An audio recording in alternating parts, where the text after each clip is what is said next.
And here we are, 15 minutes late, eating food. Eating food. With Mark running across. And you are going to have to get that microphone. You told me to get a new glass, you fucker. I did. Or you could just like really lean into it, you know? Yeah.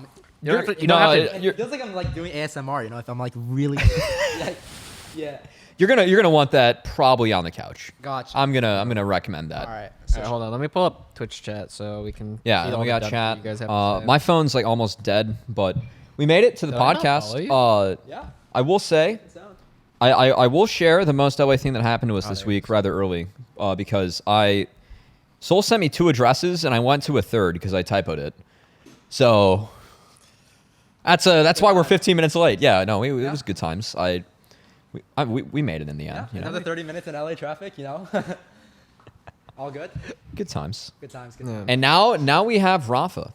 No, we do. Also, we are the only caster podcast on Tuesdays that's on a couch, right? Yes. Right, guys? Only caster couch-related podcast. Yeah, there definitely wasn't one that started at 7 p.m. Oh, there was? It was Ovillies.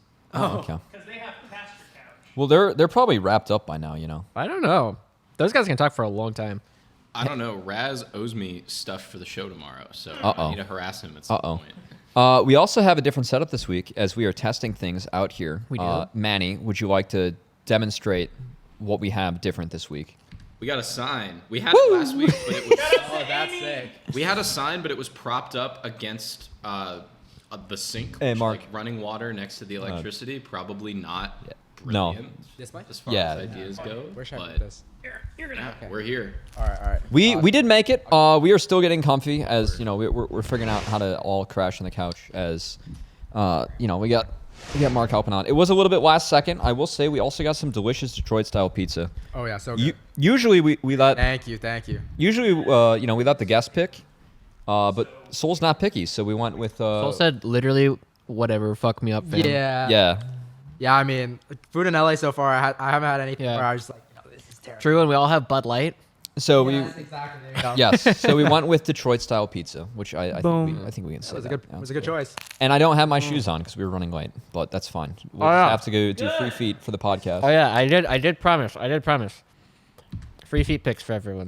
Oh. Oh my god. I got to see him first.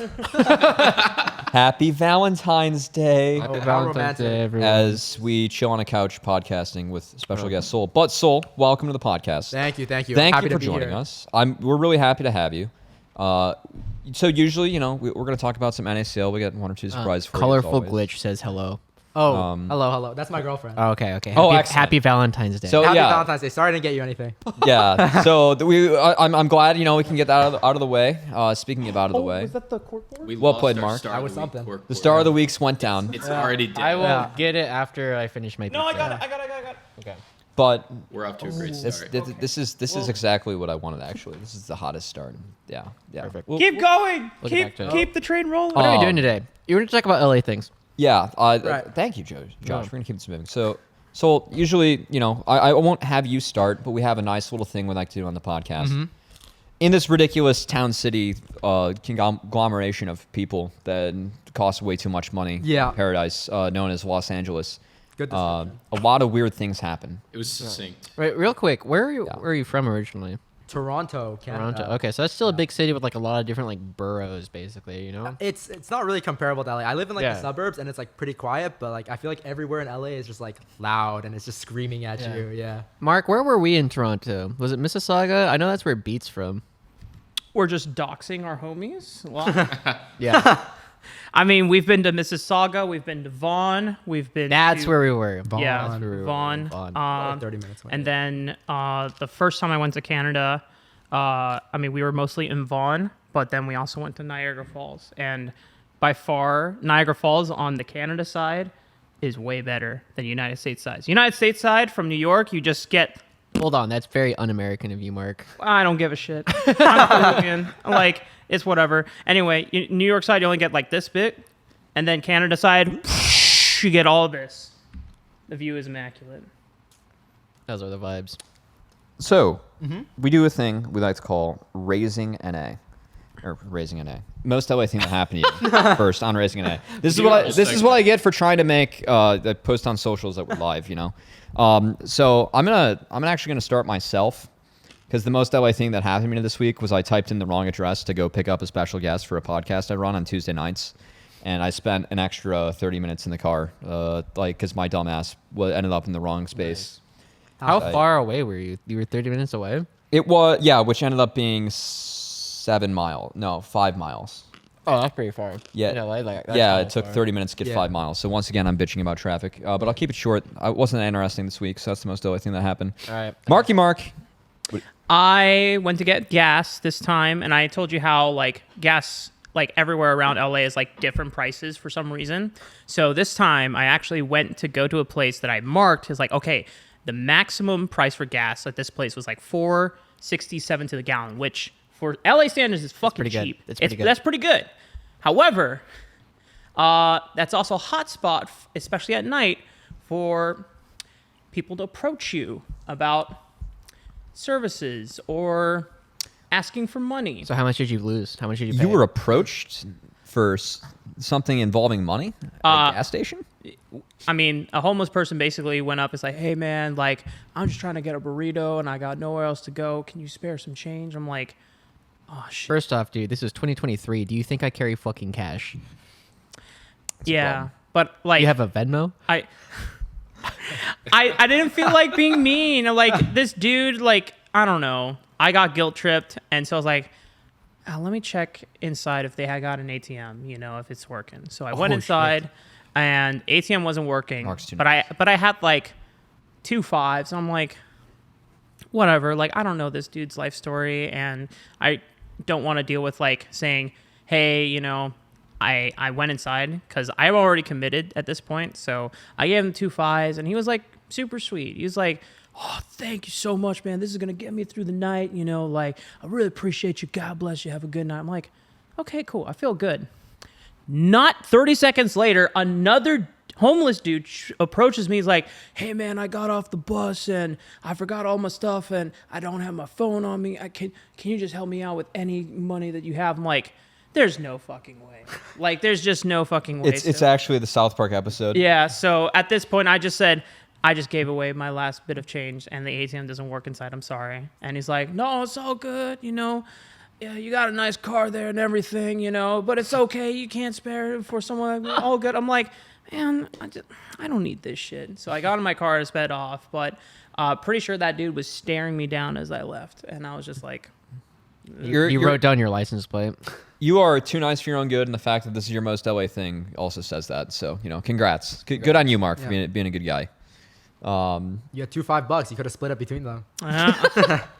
fuck, that was the play. That's 2 blowies, right? Soul, have you had any ridiculous LA things happen to you of late or while you've been here in your time? Yeah, I mean, we talked about it earlier, but the first thing that came to my mind was that Travis Gafford interview where I'm like trying to explain like, man, fuck, we fucking suck. I'm kind of shitting the bed in LCS right now. Was this on TSM? Yeah. Okay. And then like a gang of bikers go by, and then we're like, okay, they're done. And like like 5 seconds before we like finish another sentence, another gang comes by, and this goes on for like 2 minutes, and then I'm just like, oh, okay, well, I forgot where I was at. But yeah. Real quick, how are Alex's levels, Manny?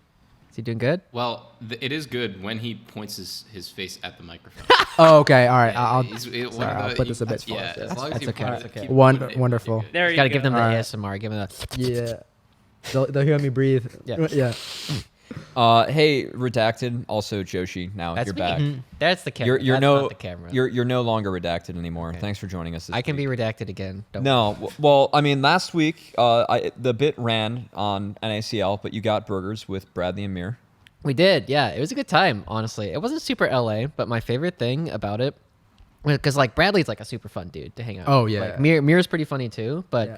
Mir does not eat anything that is green or anything that What? is like not meat. Like He's not a veggies guy. he also Wait. like hates sugar. So Oh. Wait, he's just a meatitarian? yeah, basically. So the kinda number based. of times like we went to go get burgers, and the number of times he would eat something, or like we would be talking about a kind of food, he'd be like, "Oh, it's fucking disgusting."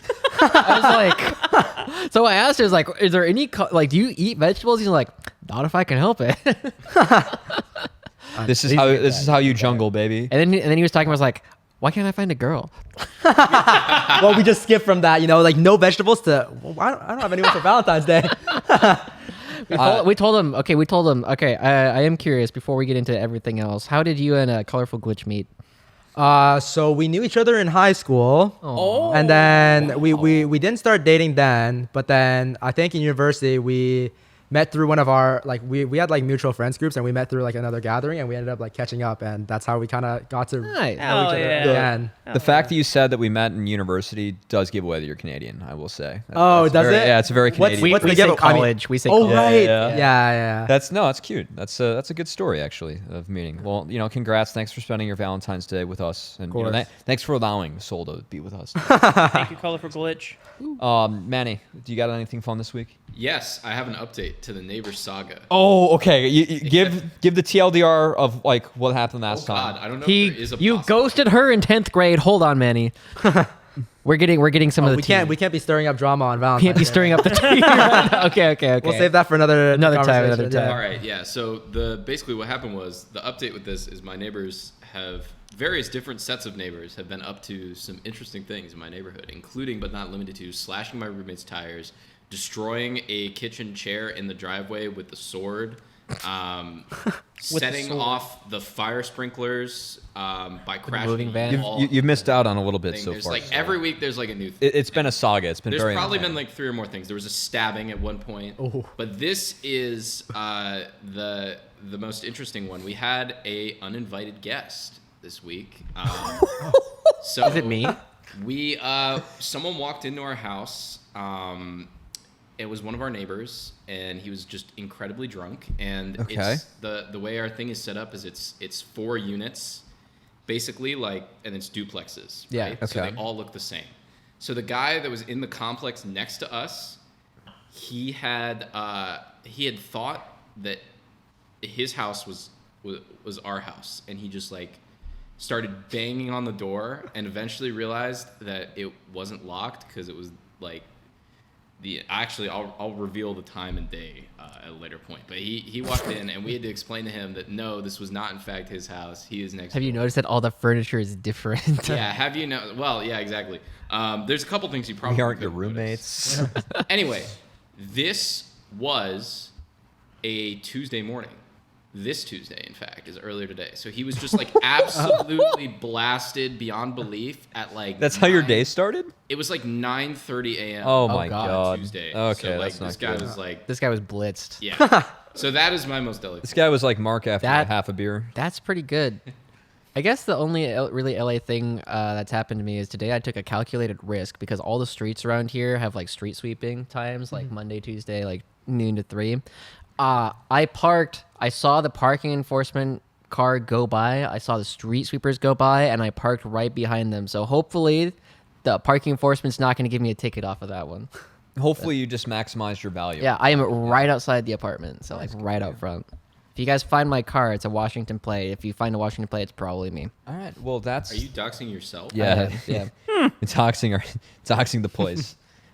Good start. All right. Well, thanks for joining us for that one, S0ul. That's always a fun way to talk about how wild LA. That's our shortest intro yet. Also, I mean, we're still at the same Depends time on we if you usually count are. The 15-minute delay Yeah. before we start Well, the podcast. you know, we're still practicing. And What I will say is because we ran late, I don't have the topic list on my phone this week, Oh Manny. my God! There's. So a I have to Google bring it Doc. up. There is a Alright. Google It's a Doc. Google Doc that's in the Discord that has Yeah. all of you in it. Okay, that's bad. That's I'm bad not on my doing, part. One of you guys needs to pull it up. I'm not doing a repeat of the first week where I just hosted the podcast for you guys. It was pretty sweet. It was pretty sweet. All right. Hey guys, I'm Cubby. The most California thing I've done today is I had an avocado. We don't get those in Chicago. All right, most LA thing. S0ul, we're talking about your fast career path. Oh, yeah. Back in the day, you started on Immortals AoE, or at least that's the first time we came across you. And at the time, you were going by Anime Girl. Yes. Now, Hey, girl. Good times. could you tell us a little bit more, right? Like, I think we've heard the story a little bit before, Yeah. but maybe people on the podcast haven't. Why Yeah. you chose that name? Yeah, so I mean, I originally started playing amateur because like a couple of buddies of mine were like, let's play semi-pro. It'll be like fun, and like I liked competing. And I was just thinking like, what is like the dumbest, funniest name I can come up with, And actually, Actually, this had nothing to do with my competitive. Now I think about it, it came from my solo queue ID, Anime Girl 2007, and that was because I kind of like quit the game for the most part, but I came back because I was like, I want to play Yone top. This champ looks kind of fun, and then I was like, I want to like give myself some sort of encouragement to climb higher because I know if someone in Challenger got demolished by an anime girl, you know, like they'll remember that name, you know. So it was kind of like motivation for me because like if I just made my name like Alex, like solo queue ID, like people like it'll go through like people the game will go past and then people will forget about it. But you know, if you see some random Yone top player, someone playing super off meta stuff, Anime Girl 2007, you know, that's gotta be a name to remember. And yeah. from what I understand, you don't watch anime. Oh yeah, that's part of the Yeah. ridiculousness. Exactly. If I watched anime, it wouldn't be as ridiculous. Yeah. to No me. anime? No anime. All right. Are you? There you go. Are you open There to it goes. watching anime, or There is we that go. just There we like, go. You haven't tried it yet. I mean, I'm open to it, but I've never been like a show kind of guy. Like Sure. just sitting back watching something. Like I prefer to just play video games. I've Gotta gone be through. doing something. Yeah. Yeah. So while I do not watch anime actively, I have consumed the first 200 episodes of One Piece in college. That's fucking rookie numbers. Yeah, and that's about it. That's about where it starts and ends. I watched a couple episodes of Haikyuu with you guys. Yep. You did? Yeah, back when one of the PGs were over here. That's about Oh, that's kind of epic though. Just picking a name to be like, this is gonna piss people off when I win. Yeah, exactly. I mean, there wasn't that much thought put into it, guys. I'm gonna be honest. You know, like it was just this seems dumb enough. Let's go with it. let's go. Yeah. That makes sense. So I was also going through like some early clips of yours. You put on Striking Vipers before you were on IMT AOE. Yeah, that You was like, also played Viego top. oh yeah. I mean, that was Lee Sin Viego top meta. Yeah. That was that was yeah, normal. That was yeah. normal. Yeah. That was a fun meta. But Yeah. I remember you first though on your Mundo and Gwen. It was the tryouts of that I'm winter. just gonna say that dates you quite a bit. If the first champion we know you on was Gwen. That was during the AOE tryouts, I believe, right? Yeah. Oh When yeah. did you start playing? Like League? Yeah. I've been playing League casually since like season 3. Oh, okay. So like a long time. You started taking it seriously in season 12. I don't know. 12. Yeah, Jeez. 12 or 11, yeah. Yeah. So, but I remember like those tryouts, like you were bodying people on Mundo and Gwen. I was like, what the hell? This guy can body people on tanks and the OP Sivir, like the Scissor Champ. I was Was like, this old Mundo? No, this was the Okay, new they one. reworked. But Okay, that was yeah. during the time when no one knew Gwen was OP. Like I was the only person like blind picking her, and gotta shout out Deos for that one because in Dig tryouts right Deos. before the AOE tryouts, he was like forcing people to like pick champs. Like the drafts were like already preset. Yep. And Gwen was one of those champions, and I was like, this champ seems kind of OP, you know. So I just played in the AOE tryouts afterwards, and yeah, lo and behold, no one knew what she did. Also, I want to defend Cubby here. This doesn't happen very often, but Charlie Sears asks, why are his socks so dirty? Do they not clean the floor? We actually do a pretty decent job at trying to clean the floor, like probably like every other week. I'm also the cleanest person. Yeah, Matt is the Why are you cleanest looking person at here. his feet, Charlie? Yeah, I mean, my feet are right here. They're way better. Come on. See, this is the real reason I wear the Jordans on the podcast. You know, we hide the the dirty socks. floors. We actually do a pretty good job. It's just that LA is fucking disgusting. Yeah, that's true. Anyway, to go back to the discussion, right? So you had your time there on IMT AOE, and then you got picked up for TSM Academy. Yeah. Were you forced to name change, or did you choose? It was a bit of both. I mean, going into it, I was kind of like, well, for the first time, my name's gonna be on a jersey, and you Cool. know, I was also thinking about it like, if I have like a fan who's like a fan of the name Anime Girl and they wore it, like I feel like if I was a fan of myself, I would be like a little bit worried about wearing that in public, you know, like just a jersey with Anime Girl on the back. So I was like. And also the big thing was like, oh, like what if my parents come to my games and they're like, oh, like how'd you come up with your name? You know, like I don't want my parents to ask me like what does Anime Girl mean? You know, like it's fine if you guys ask, but like when the parents and the grandparents are like, oh, like you're a pro gamer, like what does this mean? What does your name come from? That's a little hard to explain. Now, I was told that the S0ul is the shorthand version of the original name that you were going for. Oh yeah. So like after I decided I was gonna change it, I was like. I was just gonna like shorten it to something, but then like the first thing that came to mind, I remember, Soldier Boy was streaming on Twitch at that time. Yeah. Yeah, that was when he was streaming, and I remember like kinda I saw a clip where he couldn't like his audio was like messed up on stream, so like he was like playing a game and it was just like blasting, like the audio on stream was just like if you put the stream to like half volume, like you couldn't even hear him, like it was just static. Ear piercing. I thought that was like the most hilarious thing. And then, Soldier Boy obviously is already taken, so we shortened it a little bit. There you go. And the zeros, just to make sure you could get your own ID. Yeah, unfortunately, a lot of people wanted to imitate Soldier Boy before I did, so so unfortunately, I had to put a 0 in. Back in middle school, if you could do the dance, you were hot shit. Yeah, the crank that one. Yeah. Crank that Soldier Boy. Yeah. Good times. Yeah. Middle school. I think I was in high school. I was gonna say, talking about dating yourself. Yeah. On Valentine's Day. That's fine. That's fine. No. Hold on. We get a quick question. What kind of boba do you like? What kind of boba? Honestly, I mean, this kind of goes hand in hand with like the fact that I'm like least picky. Honestly, most of the time when I go to a new boba place, Another boba place. Wow. I just It's the same person. I order my girlfriend's same order, which is jasmine green tea. Yeah. Jasmine milk green tea, yeah, and because I've tried that enough times, I've ordered it enough times for my girlfriend. Like that's my basis to see whether a boba place is good. That's the one where like you get to like fly a straw. Yeah, and feel like, exactly. is this Yeah. good? Okay. Well, later on, we do have jasmine tea and we do have milk. We don't have the tapioca pearls, but if you want a jasmine milk tea, we can make you one. Wow, that's quite an offer. Honestly, actually. that's But anyway, let's get back on topic a little bit, right? We were talking about your name and how you transitioned over to playing for TSM Academy. Yeah. Tell us a little bit more about your time on that team. Like, what was the experience like moving from amateur to academy? Well, I mean, it's one thing moving from amateur to academy, but it's also another thing moving from like amateur to like TSM, because TSM, like they have like a huge following, and I instantly got put in the spotlight, which was quite intimidating at the same time, but it was also like pretty like thrilling because like I knew what I was capable of, and I just wanted to be able to like show that to people. I mean, the time on TSM, definitely a lot of ups and downs. Like there's a lot of roster changes, a lot of all that stuff. I would say like the LCS experience was definitely a huge positive for me. I got to learn a lot, and also like just being able to play on your dream stage, like that doesn't really happen too often, So like nowadays when I'm playing academy, I can like think about like, this is what I'm aiming for. This is like what I'm trying to get back to. But yeah, I would say in terms of being a random amateur rookie going into academy, TSM was probably like I would say like definitely a really lucky place to end up on because I learned a lot about what it's like to be a pro player. I learned a lot about what it's like to be an academy and even to be an LCS. And I learned a lot about what it's like to be, also in the spotlight. So a lot of learning experiences there. Yeah. Now, we know that you had your time on academy before you went into LCS for a little bit. Now, we have certain opinions about what happened after that, right? Because I think the statement that they put out said, we strongly believe that S0ul has the potential to be like a top 5 LCS player. Top 4. Top 4 LCS player. Top 4. Yeah. Congrats, man. Yeah. And then they put Solo in. Yeah. Yeah, so that did happen. Yeah. I mean, I'm not gonna lie, basically the statements came out of like our scrim performance. Initially in scrims, yeah, I mean, I was performing really well. I think a lot of it also came from the fact that like people were probably seeing that like I'm just an academy move up, especially because I just play amateur.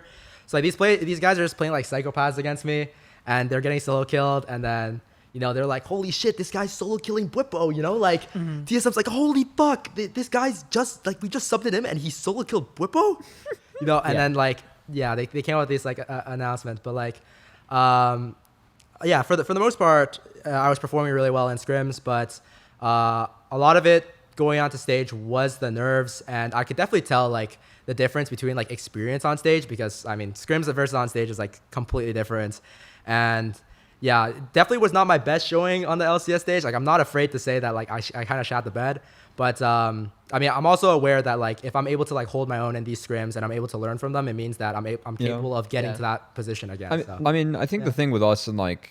I mean, you were moved up too quick. Like you instincts both. Like we felt that way, right? And I know like, as a competitor, like that's not what you want to hear. Like you're like, all right, I'm ready. Like I can do it. But also like, you were literally playing your first split of competitive at like that level like before, right? Right. Like the fact that you were able to hold your own, and, like try and make some plays, it speaks a lot to what you were able to do in that time. But yeah, those guys are really good for a reason, right? Yeah, I mean, I knew I wasn't ready, but at the end of the day, like it was a really huge learning experience. I mean, I'm sure a lot of like the other players that have played LCS can attest, but like being able to play in LCS scrims and being in that environment where like some of these players have been playing in the league for like basically like 10 years at this point, or like many years. Yeah. Like the amount of knowledge you gain from like one of those scrim sets I would say it's like like one scrim set in LCS would probably be equivalent to like an entire week of scrims in academy in terms of like Jeez. your individual progress. Yeah. Wow. Yeah. Okay.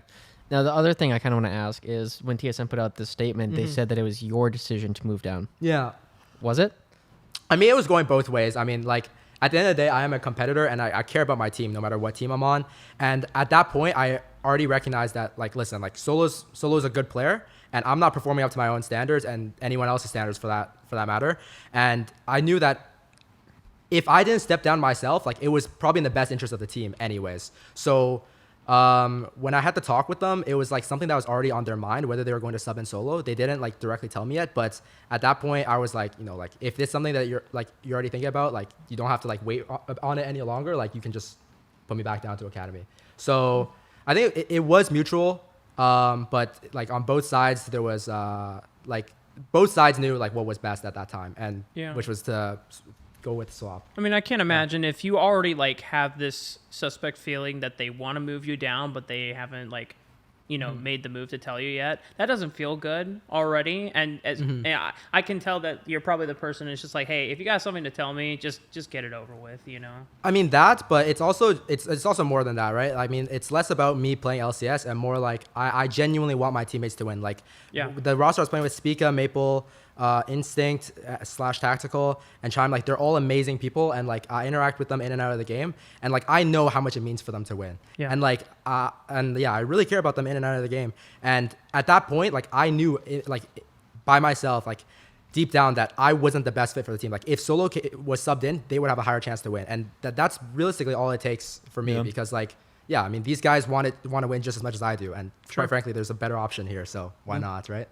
Yeah, it was also like Solo was still kind of warming back up too, right? Because he was coaching positionally at the time and then playing CQ. Yeah. And then he was the reason that fucking Grasp Jax got played everywhere. Oh yeah. Oh, yeah. God damn you, Solo. And now Jax is OP. So Yeah, it's been a bit of a different champion now. yeah, they only gave him like, you know, damage on his R as an active. Yeah. Sick. Love that champion. Unfortunately, he can't play it right now because top lane is a bit weak, but you know. Oops. All right. I know. So we're gonna get an NACL here pretty shortly, but before that, Manny, do you want to? Oh no, we're gonna save the fun bit for the in between. Okay. So it is NACL now. Yeah. I remember that without having the schedule I up. was gonna say, are you about to make me stop eating my pizza? No, you can keep on jamming on that pizza because we were running a time. I think we were about to get there as X-Trap. I kind of wanted to talk a little bit more about the transition from TSM to Evil Geniuses that you had, right? Of course. Because from what we have heard, Evil Geniuses was built as Sheiden and Friends. Yeah. In a lot of ways. Yeah. And I'm kind of curious at what point you were brought on to the team and how those discussions actually went early on. Yeah. So, I mean, during the offseason, any player, if you're a free agent, you're just like looking to explore options and talk to multiple teams. The roster that was pitched to me originally. We good? We're good. It's just simply going out. We can't see ourselves anymore. It's no mirror. All right. All good. Yeah. So the roster that was Still originally live. pitched to me was Smoothie, Sheiden, Ryoma, and 80 was to be determined. And basically, when it came to EG, obviously, there was two things that I was thinking about in the offseason, which was how will my team support me in regards to like my own development and stuff like that, because after I got coached by Huni, like I kind of realized how important coaching staff like is. Yeah. And like coaches are like super OP if you find like the right fit. Yeah. And I know EG really puts in like a lot of time and effort to make sure that their coaching staff is like up to the level of their standard. And the second thing is I wanted a roster that could win in the NACL, or at that time before it was announced, Academy, because I knew that I was a top laner that was capable of being on a first place team, and I wanted to show that. So the stars kind of aligned in that sense going to EG, because they had a strong roster on paper. Sheiden, Ryoma, Smoothie, obviously you got the veterans, and Sheiden is obviously a very promising rookie. And on the flip side, you know, EG in terms of coaching has pretty much unmatched resources compared to like the rest of the league. So yeah, I mean, it was definitely when I got the offer, I definitely jumped at it, and I mean, it's so far so good. Yeah. Now, one of the things we know that we've been hearing is that you have not been satisfied with your own play. Yeah, of course. I mean, I think if you're a competitor and you're trying to get anywhere, I mean, satisfaction is kind of like your enemy. Realistically, there's always things that you can do better, and if you find that there's things you can't do better, you're not looking hard enough. That's fair. That's fair. Yeah. How has the team environment been? Because we know that there are a lot of strong personalities, shall we say, on this roster, right? Like Sheiden, Ryoma, King, and I guess King hasn't joined you guys yet, but they're all known for having very strong ideas about the game. Yeah. Well, initially before Ryoma came, we had 2 subs in Robbie Bob and Mobility. Yeah. And everyone was like kind of trying to get into the kind of like understand like what the team dynamic was going to be. So it was definitely rocky at first. Like Sheiden definitely has his own thoughts of how he wants to play the game, and everyone has their own thoughts, but it's just the players didn't really know how to communicate that with each other yet, because they're just like, oh, we're just like 5 individual players playing together. When Ryoma came, it definitely got a lot better, and especially in the recent weeks, having like some of these tough losses, like recently we had like a 0-4 week, it really kind of gave a wake-up call to everyone on the team as to how we can play more as a team together, because I think everyone has recognized that individually we're all like strong players and we can hold our own, but we're definitely not living up to like the sum of our parts in regards to how we want our performance to be. So we've definitely been taking a lot more time to like understand each other and try to just play more as a team, honestly. And it's been getting a lot better. But yeah, I would be lying to say that it wasn't like, it was just to say it was like perfect at the beginning. Yeah. There's been a lot of work put in by everyone. Now what about the bottom lane in particular, right? Because, you, Ryoma, and Sheiden have all kind of had a little bit of history, and like Smoothie's been around the block as well, but you were playing with Robbie Bob and Mobility for a long time. As a fairly new player, not a rookie anymore, but as a fairly new player, how's it been like integrating people who are experiencing the Challengers League for the first time? I definitely see a lot of similarities as to when I first came in. A lot of it is, speaking on Mobility, a lot of it is definitely like the inexperience. Like it's definitely a different tier. Anytime you move up from even from amateur to academy and academy to LCS, the game gets like a lot faster, and everything's like a lot kind of all over the place. So I understand that it definitely takes a while to adjust. Sorry, can you repeat your question again? I forgot the second part of it. Yeah, just kind of integrating and kind of seeing yourself in these guys. Like, how has that experience gone? Are you being like a more vocal leader, or where is a lot of the experience coming from on your team? So for the most part, when it comes to like gameplay, like Ryoma and Smoothie, like they've been around and they definitely know like what to do in regards to gameplay. For me, like I'm still trying my best to learn right now. I don't think like I'm particularly experienced. I've played like 1 split in academy. But one thing that I do try to bring to the table, especially the Mobility, is kind of like the right mindset. Because I feel like going into, or for me personally, when I went from amateur to academy, like the mindset shift is like really different, because the truth is, like in amateur, you're kind of playing to go pro, but at the same time, it's like not really a job. Yeah. And once you're in academy, like that's your job. You're competing for a living, and you basically have a schedule. You're scrimming 5 times a week, and yeah, that's basically like the thing I try to bring to him the most is kind of like how you should like approach scrims, how you should approach your improvement, and also understanding that you're put in an uncomfortable situation. It's okay to not perform as well in the beginning, and it's important to just take away as much as you can. So on that note, might be able to open up to like a broader NACL discussion, because we have seen a couple players on. Before we go too far, can I ask one more question? Oh yeah. Okay. You were talking how much you valued like having a good coaching staff. Who's been the most instrumental coach to your growth on Evil Geniuses? Honestly, to give one person, like it's a boring answer, but like to give one person all the credit would be discrediting to all the other coaches. I think the beauty of the Evil Genius coaching staff is that each one of the coaches complement each other extremely well. So if there's something I can't get from one coach, I can always get it from another, and that so far has been amazing. And if I had to like thank one person, it'd definitely be Kelsey, because Kelsey's like the head of coaches.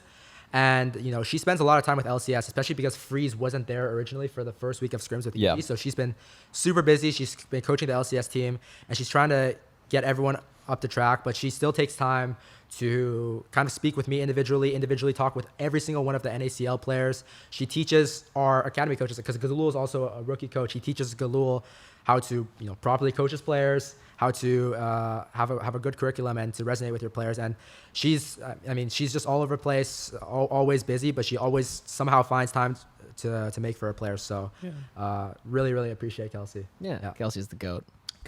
We are not biased at all with Kelsey talk. It was our GOAT last year too. So Kelsey puts in the work. No bias. What I was going to open it up towards is actually kind of the last point that S0ul brought up, and you guys were talking about, like, there have been a few players that have taken a step back from NACL, like at the amateur level. I know that Saranac has C-Law plus NACL, and he just decided to step down. Like, what do you guys kind of think about that? Like, is it good or bad? Like, that's happening. I know that the amateur contracts in NACL aren't quite as big. Obviously, it's not ideal to have swap mid-season, but Yeah. I don't know if you want to take it solo, or like anyone just wants to chip in. Like, what are our thoughts on that? Because it definitely is something that's like more than one person has dropped, right? So I'll give my 2 cents on how because like when I was an amateur and when I was on Immortals AOE, there wasn't like this entire system like the NACL where right. amateur teams were able to consistently interact with academy teams. And at that point, I already felt like, you know, I'm at the top of amateur. Even though I don't have academy experience, but like the next step is academy. I'm going to dedicate like my 110%. And at that point, I already took a semester off of school to try to pursue going pro. And maybe this is like some sort of survivorship bias, but I feel like it's kind of impossible for, or I find it hard to empathize that you don't feel like you're like right underneath the academy level. And if you're playing at the NACL level, that naturally, like this is what you should just be aiming for, right? Like it's already so close. Like you can literally see it in your you're scrimming against academy teams.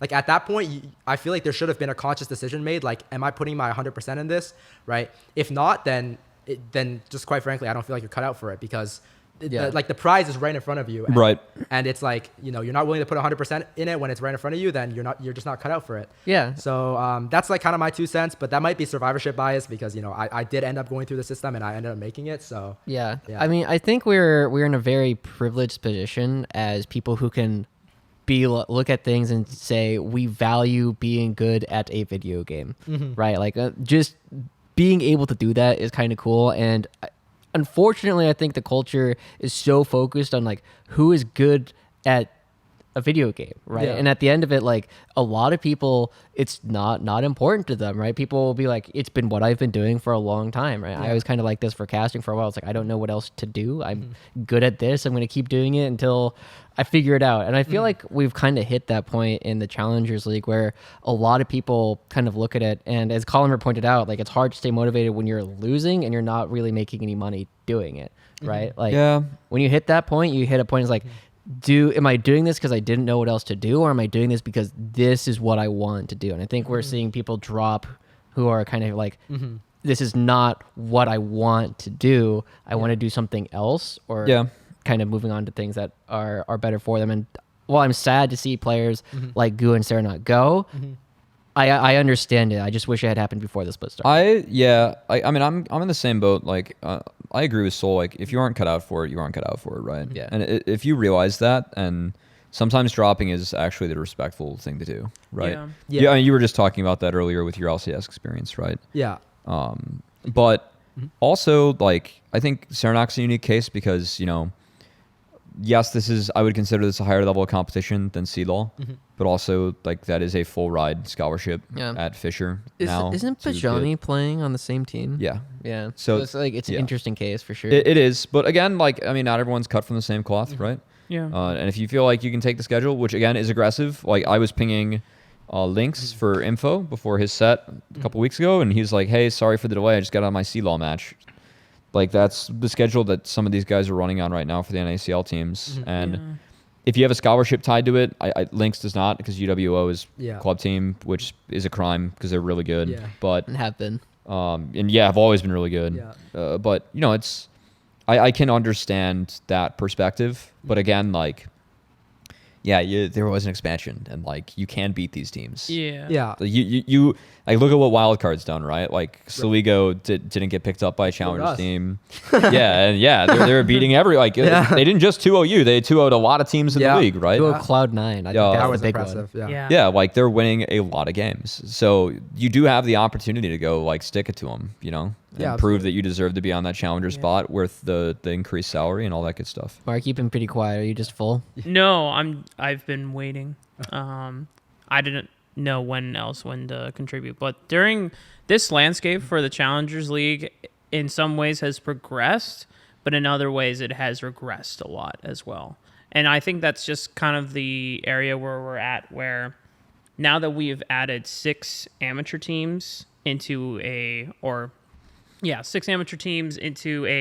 what was just originally a 10-team challenger system. This gives those 6 amateur teams far better practice and far better experience to play against, the best non-LCS players at the moment for those 6 teams.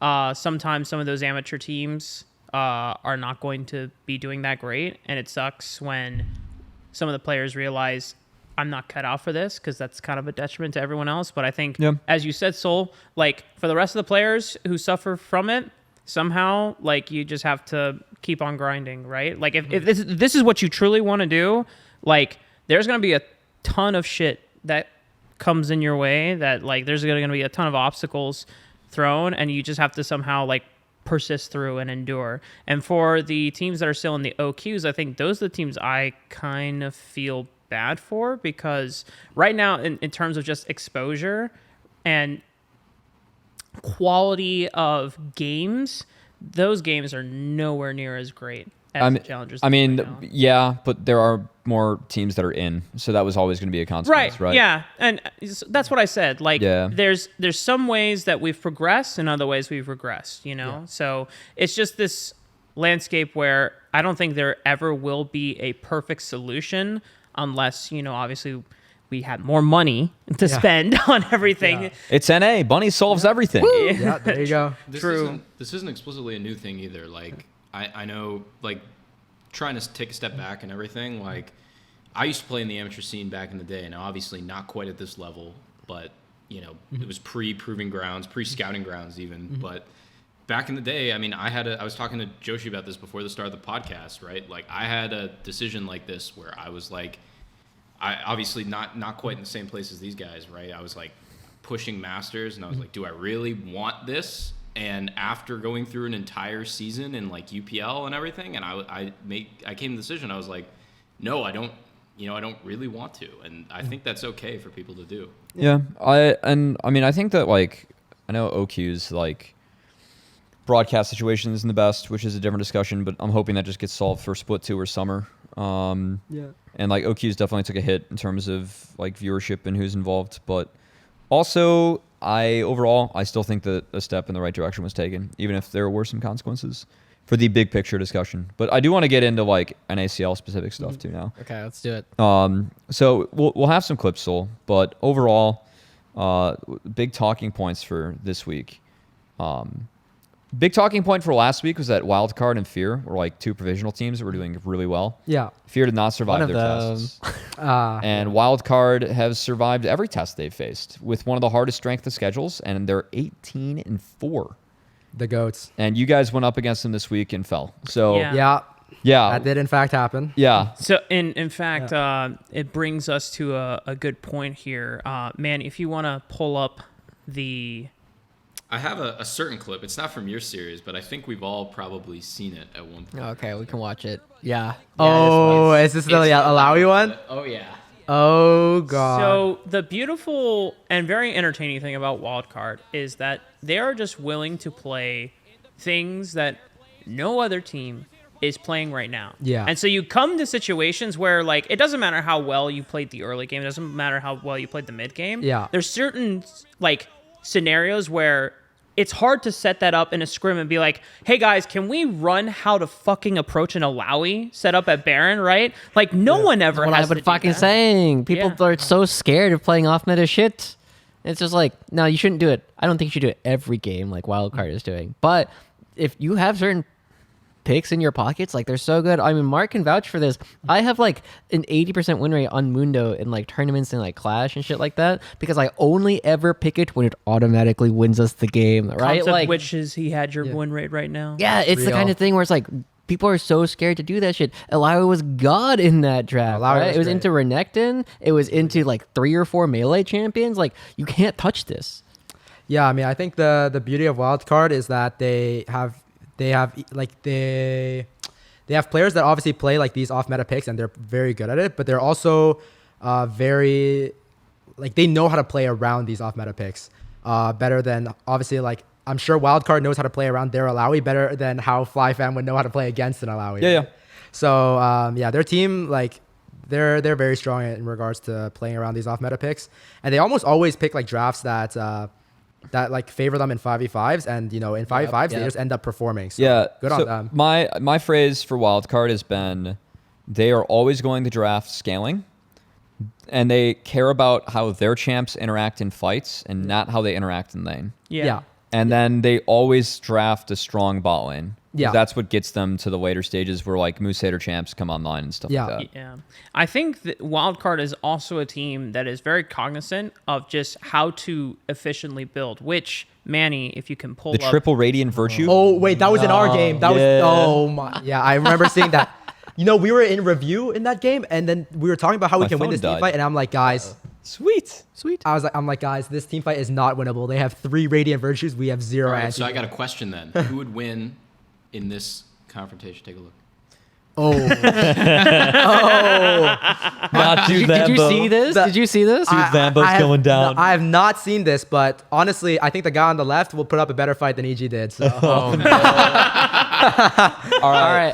I saw, we used this last week. I had to repurpose So it. That was pretty good. So we did a bit where it was the week where you guys went 5-1 playing Yeah. the Sheiden drafts, as we like to call oh it. yeah, So it was like was cooking great. with EG, because you guys just like were like, you know what, Robbie Bob, you're playing the Sandra Gallio.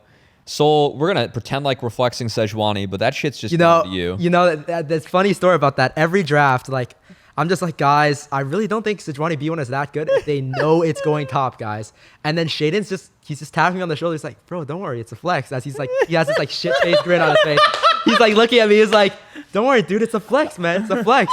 And then That's what I tell Mark all the Yes, time. And then by the time it comes for me to pick, and then like our coach is like kind of rolling with the punches. He was like, all right, so like, do we want the Sejuani in jungle or top? And then he just says like, straight face, Sheiden says into the mic, I'm not playing that shit. The Sandra. Mark- He just says, I'm not playing that shit. And Mark, then you he says, remember Mark, you remember the Trundle draft? It's like, yeah, we can flex this in the top, no Oh problem. my god. Give me that goddamn Viego. No, there's honestly there's so many times where me and Josh have played like on a rec league team before, Yeah. and we could flex things like Lilia or Trundle, and so Trundle to the point where we're like, you know what, we could put this top lane in some situation. If we really needed to. Super excited to play like a counter pick in the jungle after they pick something else into Never. Trundle, and then we're like, nah, Mark, if we pick Trundle top here, it's trolling. You got to take the Trundle. I'm like, well, why did we fucking, do Just told this? me earlier, Yeah, man. Yeah, exactly. Or the same thing with like Lily. I'm like, okay, I want to take Lily here. And it's like, honestly, Mark, Lily is really good top here. You should pick Trundle. I'm like, God fucking damn it. Like, they're denying me all the fun picks. So I feel you in some way where in top lane, you're getting denied all the fun picks. That was a fun one. That was we were watching that that game in the. I actually can't share why I was watching that game. Never mind. I did see that game, and it was fun. And the people that I saw it with, we were laughing. Nice. Now, Alex, I do have a kind of an interesting question because a lot of players have very different answers to this. How often do you go back? Obviously, you have to go back and rewatch the VODs to pick out parts of your gameplay. How often do you go back and watch the VODs with the caster audio? Some people do it for the dopamine hit. So it depends. It's either so if I like played really well and I'm like, fuck, I need to see the reaction of the casters. You already know that shit's on full blast. Yeah, boy. You already know that shit's on full blast. But like, if I play like shit, I'm like, okay, I need to see what's happening here. Mark's that shit is through the roof muted. right It stays muted until I figured out what happened. I respect Yeah. that. I respect Mark's ego's Yeah. through the roof right now. He had the biggest smile on his face. Yeah. As the one play-by-play.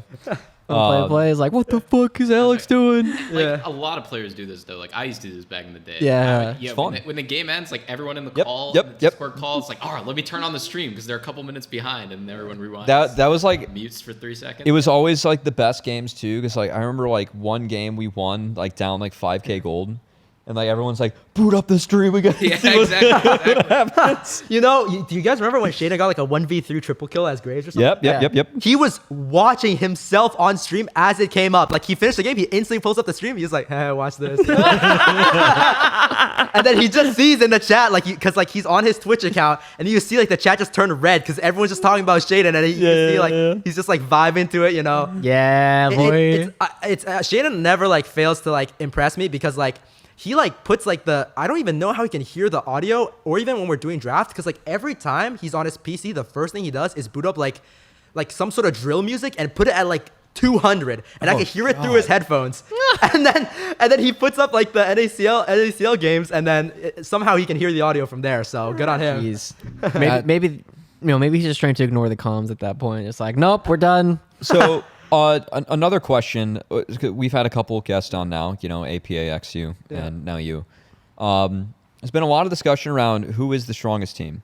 Because I will say, like, even XU shared, like, hey, we kind of troll scrims. Yeah. Like, we pick stuff and we learn from it, even if, like, we lose games, which I think is very valuable. Like, when I coached, if we were 2-0, we did no bans last game very often. Like, just force them to beat us with their best shit. Lower levels, like, sometimes you get bad scrims, so that's fun. You're smiling at something in chat right now. Someone said to put my foot down, so I did. Oh, I was throwing my dirty feet around, so. Yeah, I was starting to lose feeling, so Okay. it's a good. Anyway, who do you feel like are the strongest or the strongest team in NACL right now? Well, I feel like there's like a lot of inconsistency in the NACL. Like we've only been through like one meta, or like one patch. But coming into it, and I'll still stand by this, I think individual players and their peaks, I think CLG has the potential to be the best. Dude, that's what APA said too. Yeah. But they're also like 500, Yeah, I mean, I don't know. They haven't been bad though, and the strength schedule has been a bit harder. I think they're 500. I think they're having trouble kind of adjusting to each other. Yeah. But I mean, yeah, we've seen what Meech can do. Breezy's obviously very good. Copy. Meech had a good week. Meech was much better this week. Yeah. I pinged him last week and he was like, yeah, like my play's been eh. I think it was the day one I had him on broadcast and he just like pissed on the game. Yeah. Like, good way to go, Meech. I think they all have the potential to be really good. And obviously, we haven't seen like that much of Kevy. So, but so far on his like picks, like Maokai and stuff. Kevy's been much better this sport. Yeah, he's been performing a lot better. Yeah. So, yeah, I think CLG's definitely up there. I mean, Dig is definitely like your staple. And Dig has played together the for like a long time. Yeah. So like it makes sense to me that they're like meshing together super well already, and that they are in fact first place. But yeah, I think on the best day it would be CLG right now. Yeah. Interesting. Yeah. Wow. Now, there's a very obvious name to me that is kind of missing from the ones that you kind of named. What, C900? You see 9. Oh, well, I don't know. I haven't seen that much of C9 outside of Eminence, but I know like their bot side and including their mid is really good. But I think I haven't seen enough of their top side to know how good they are. Like in terms of Tomio and Fake God.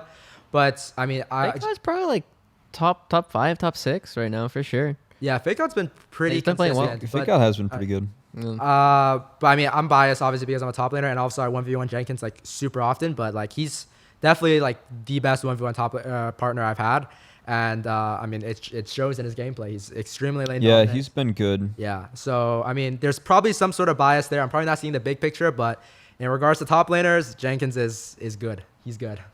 Yeah.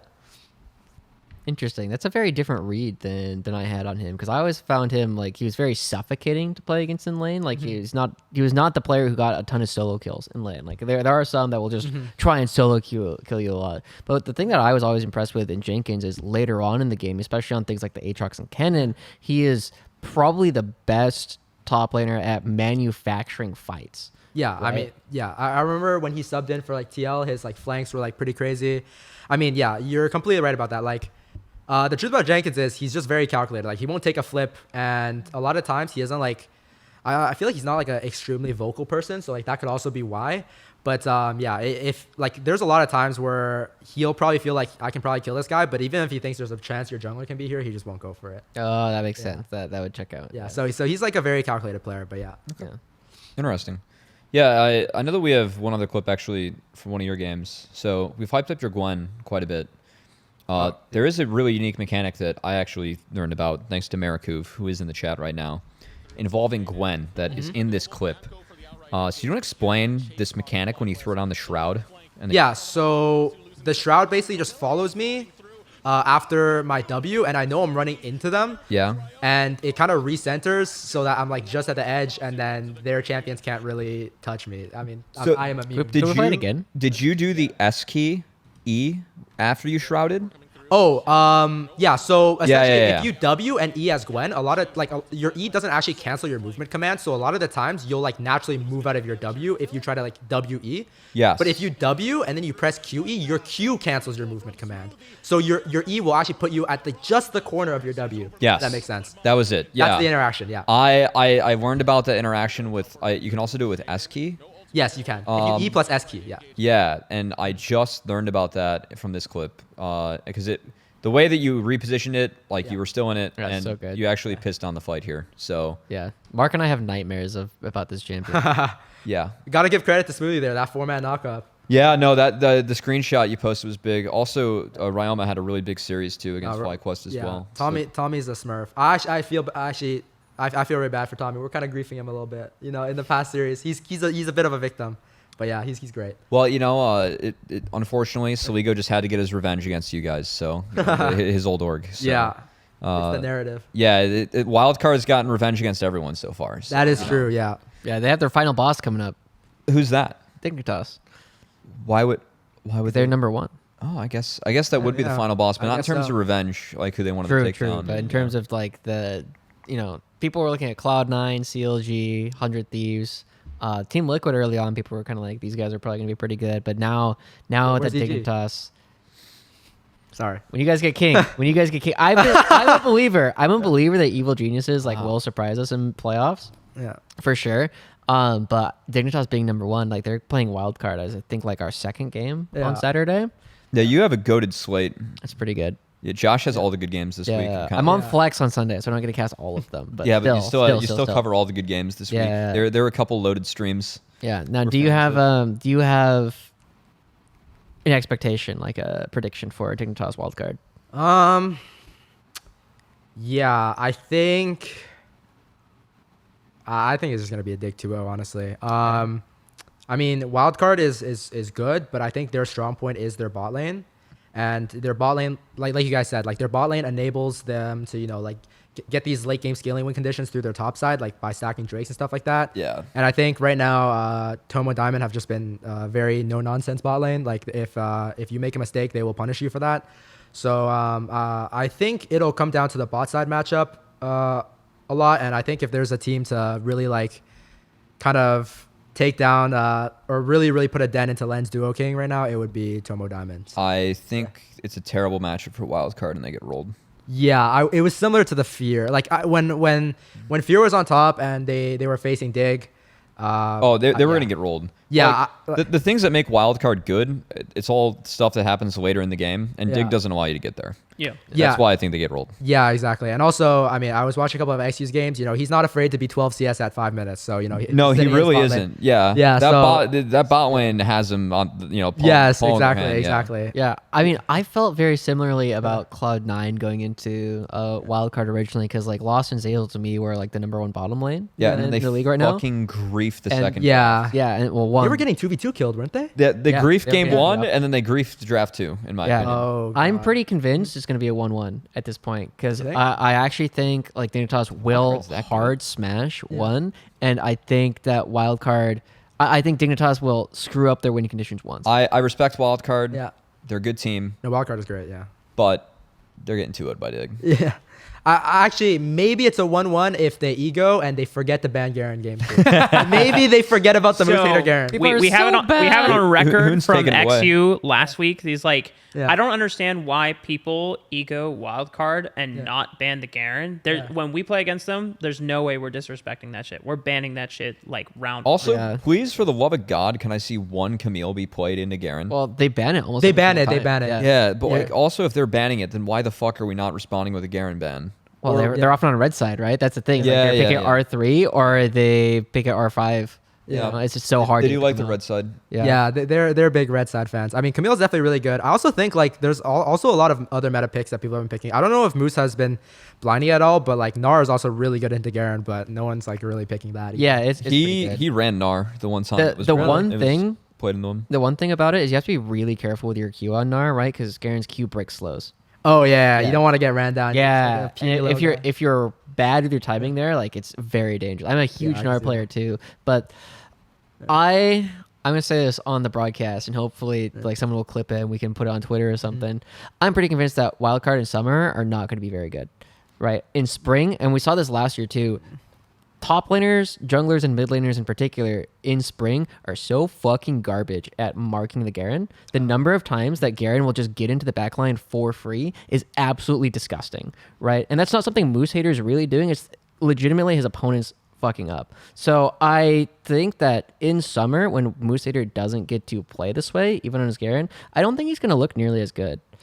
Yeah, I think there's also like I remember watching the Cloud9 Wildcard series, and there's like a lot of ways that like I feel like maybe top laners just have like a mental block against Moose Hater or something, like because like I remember like in one of those series. Yeah, I mean they're definitely egoing him. I mean he deserves respect for like how he's been playing. Yeah, but there's like one series where Fake God's playing Ornn, and he's like dropping like 3 waves to like move to like a mid wave, or like he's just dropping an entire bot tower. And like if you're Garen, and now people know Garen's like a late game scaling machine, yep, and you're getting 600 gold for free, you're like, hell yeah, you know, like sick, you know, like they're Ornn's trolling the game. Let me get 600 gold, and I'm just gonna be unkillable, you know. Yeah. So far, my favorite game has been when Adam played Garen in LAC and played Ignite, and then didn't build Zeal item, and I was like, wait. He's playing this wrong. He didn't run Ghost. Oh yeah, he didn't. He wasn't watching the Moose Hater VOD. Yeah, no, he wasn't watching the VODs. I thought it was so funny when Moose Hater built Rapid Fire Cannon recently, and I was like, why is he doing this? Doesn't he know that Mortal Reminder builds out a Zeal and is like right after the patch changed? Oh shit, that changed. I didn't know. You know, funny enough, Rapid Fire is actually genius. In the Fiora, it was actually good. It's actually genius. No, I was a fan. In the Fiora, I was a fan. Wait, does it give you the extra range when you Q her? It does. Wait, hold on. It's like a range. It's like a ranged silence. Hold on. That is how so much extra range do you think it gives? I don't calculated care. it. It's by percentage. Yeah, how much is it? Give me a number. Isn't it? I don't care. It gives you 60 range. I don't care. It's fucking nothing. Think about how Fiora trades. It doesn't matter. You get one auto. Okay, and but you can still parry it. But the thing is, parry it. Everyone's gotten Garen Q'd before. No one's gotten Garen Q'd with a rapid fire cannon. So you know those ADCs aren't flashing. They're calculating that 60 range, you know? They're like, okay, I can wait like a split second before I need a flash. Oh fuck, I'm silenced and I'm dead. Like, you know? See, that was the RFC right there. Yeah. He was so trash. He was so trash. Right. He even said afterwards, like, I forgot that Mortal Reminder didn't build out of the Zeal. No, I'm coping. Just on. Let me try and reason this. Yeah. All right. Anything else NACL related? I think it is worth noting, guys. Our slate this week. It is a short week. First off, so we are only Saturday, Sunday. We need to do our star of the week. We do. Do we have a star of the week? We do. We did. We did. Yeah. And then we have the pin board. Yeah. So Mark got a pin board because we didn't want to put this on the wall. I did not want to put stuff on the wall anymore and tape it. So now we have Eminez from week 1, Sheiden week 2 when you guys went 5-1. He was the Braun. You know, I don't know if you know that meme, but it's good. Oh yeah. And then Lens week 3 because we don't actually have his picture. So week 4, put it on the board. Josh, will you do the honors? That is fucking far, and I don't want to set up. Oh my god! Wow. All right, I will. I actually have a funny story about Sheiden. Once you guys we have lost. Let's go. There you go. Yeah, we can have sold though. We have push pins. Oh shit! I think I might drop the mic. That's okay. We drive a hard bargain with you on the podcast, so trying to get putting him to work. Yeah, we got to get everything we can out of the experience. I might just sit like this, by the way, for the rest of the podcast. Respect. I just got back in this seat. It's a vibe night, and I just I can't. Oh yeah, in case it hadn't been said before, you were invited to play Mario Party with us after the podcast was over. Wonderful. Oh, don't worry. Cubby told me about that. Don't worry. Yeah. That was mentioned. I'm terrible at party games. So I'm also going to mention that XU. Me too. Let's find out who's worse because I've been losing. Okay. Before we get too far off track, the big reason why we're giving Lost, or the big reason why I gave it, because for the first time it wasn't a vote. Nobody else voted. It was just me. I didn't catch up on the bonds last night. Lost and S0ul have had an immaculate performance this last week. They went 5-1 over their super week, and the number of times their loss just like runs up and just charges at the enemy team, dodges every skill shot, and kills 2 people. It's been basically unparalleled. And I think the quote from S0ul, the way that S0ul has described him is he has never played with a more aggressive AD carry. And the way that Lost has kind of been using that is really punishing a lot of teams for being indecisive, and it has been fantastic to watch. It's been good. Let's go Lost. Him, I really want to see C9 dig again because I feel like those two bot lanes are probably still the strongest. Yeah. With Unforgiven, Yeah. very close behind. Could you imagine if we just got to seed like every week each time? And just be like, I want to watch these two teams play again. I want to watch these two teams play. The casters decide what matches are. Yeah, I mean, we choose when to start the game. We choose what matches happen. We like, write the goddamn You script. put the pauses in too. we put the pauses in, Oh shit! right, for AOE. Well, if the casters shows what games are played, I think the We- amateur teams aren't getting a turn. We They said play we against each said other a lot. I want to see a like best of 19 CLG fam versus Fly fam versus CLG. Oh yeah, their Face. one win is on each other. yeah. Oh my They're bros. Best of 19. Am I allowed to have? Okay, am I allowed to have alcoholic beverages for that cat? I'm sorry. They're trying their best, Cup. I was on that best too. It was fun. Yeah, I'm glad I We wasn't. did to our be honest. best. No, actually, those were entertaining They were games. fun. They weren't great, but they were entertaining for I sure. could tell you were flagging a little bit. Well, it was the last series of the day. It was Yeah. the two worst teams we have in the league, and also I watched Serenak sit next to the Dragon Wall when there was a Vi Camille on the other side. Oh. Yeah, it was. Yeah, it wasn't. Oh, no. Yeah, that's how they dropped game one. It Oh, wasn't no. good. It wasn't good. The rest of the game is good, but not that. Yeah. All right. Moving on. We have a couple bits in the middle before we hit LCS. Manny, I'm gonna let you start though. You are. We do. Yeah, we have. Are we doing the soul stuff first? We're doing that this week. I didn't realize we prepared a topic. All right. NA production was me not knowing what the topic was for NA production. Let's That was- go. Okay. That was NA production. Perfect. All right, so we're skipping that and going directly onto LCS because No. Cody's phone died. No, We're doing the soul thing. we're doing now. soul stuff. The list. Oh, Soul okay. stuff. It's your turn. All right. Soul, this is the surprise. It is. Alright. It is Valentine's Day, Right. and because you cannot go on a date with something glitchful, colorful glitch. Yeah. I Yeah, didn't you're remember. you're stuck hanging with dudes. You're stuck hanging with all of us. With the boys, We're yeah. going to take you on a virtual date and kind of get your ideas of Oh, if shit. if you were instead out with your girlfriend tonight, what you would be doing or instead. just out in LA, whatever you recommend. We are new here, so we Yeah. are looking for. Yeah, the way I kind of pitched this was since you're the one in a relationship and already things are going well, us three are single bachelors. And Hang on, us wanna- 3.5. It's two and two halves. I went on a date last night. It went really well. Yeah, all right. Hey. Two and two halves. Hey, so what are you doing today? You can't have a second date on the next day. Here with the boys. But anyway, Anyway, we're going into our terrible tier list of the week, Yes, and we are doing cuisines to take your date to. Oh, cuisines. Okay. Yeah. it is cuisines. So I recognize like 3 flags Right. here. Yeah, this is What like are a they call Travis this one? Gafford I quiz. should have you know? realized that this is the pro player Travis Gafford. Yeah, it is. Yeah. Yeah. Well, Okay. I- Okay. so We're I gonna start. We're recognize gonna it. start green, white, and red. That is All right. Italian. All right. Italian food. I mean, We're gonna all really. I mean that's gonna be like an S tier, right? Like it's S tier? It's gotta be like a low S tier though. But I mean, I'm sure it'll be overtaken by other things. Okay. Okay. I see Greek food on there. That Yeah. would be Yep. the blue. Yeah. Let's go one. ahead and do that one next. The blue cross with the blue stripes. Fuck, I think everything might be an S tier, guys, except. Okay. Food Soul is really just wasn't. broken. Okay, I'll give it an A tier. I'll give it an A tier. Give it an A tier. Yeah. It's not as good as Italian Do you- food. It's still Yeah. good. Yeah. Now, do you have a favorite type of Italian or Greek food that you'd like to share with Yeah. the class? I'm gonna pull up Um, Twitch chat real quick so I can see them flame you. So I don't remember what it, cause like there's this restaurant chain like in the bottom of a mall that serves Greek food back in Toronto, and that place was nice, but I don't remember exactly what they served, but it was good. Shawarma, euros. Euros.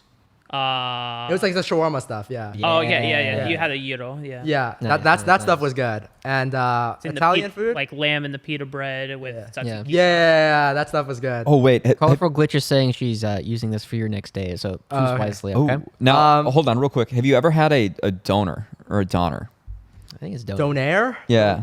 Yeah. I had Donair pizza, Oh, interesting. but not actual Donair. So that's like it's a pita pocket filled with feta, lettuce, tomato. It's warm. It's fucking delicious. it was pretty good. That's yeah. my go-to bad. Greek food. It's kind of the good stuff's over in Europe. The one time I went there. I'm gonna be real. From that angle and that small, you look so much like the Japanese top laner Abby. It kind of freaked me All out. right, I'm first about to time. lock in Casante 7 games. in a Yeah, row. let's go. Dude, you wish, man. Okay. Now we're gonna do the next one. We're gonna do the next one, the top one, orange, white, green. That is India. Indian. Okay, Indian food is like so. It's like my guilty pleasure. But when I was on Immortals AOE, I ordered Indian food like every single day. But then my room just smelled like Indian food for like the next month. That can be a problem. Yeah, but it was so good. Like It I is couldn't really stop fucking myself. good. Like I had to Oh. order it like every single day. I What was mean, your go-to order? It's like butter chicken. Yeah. Butter With, chicken. Yeah. I hate to be so fucking basic here, but like the chicken tikka masala, like where any place that has that where it's good, So good. So good. oh, it goes so hard. A little bit of spice in there too. It's Where- perfect. Where are you putting this, Soul? All right, I'll put this up like ahead of the Greek food. Okay. At the A tier. Okay. Okay. Yeah. All right, very specific. All right, Yeah. next we're doing the blue, white, red. That one is France. I like how you're educating us All right. on what flags All are. right, there. Yeah. wonderful. You're doing good so far. French food. The only flag I don't recognize is I'll give it like got a C. I'll give it like a C. based. See? Yeah. I mean, Uh, I'm not gonna lie. Like the two French food I've had, I've been to France once, and I've had like the escargot, like the snails, and those were like delicious. But in Toronto, all What I've was ever the texture? that was chill. I mean, Yeah. yeah. I didn't think too much about it, but Kinda chewy, you know? yeah, actually, yeah, that's the best way to No. describe it. But yeah, I mean, in Toronto, like the closest thing I had to French food, I think, was like the baguettes from Costco. Like those suck. Like those suck. So like it's a C tier. Now, what I will say is, so today, Valentine's Day, as Mark shared with the class, we are single on this couch besides Soul. Yeah. But still special day for me as it is my sister's birthday. Oh, And yeah. Did you like she's- my comment? Yeah, that was Yeah. that was a funny comment.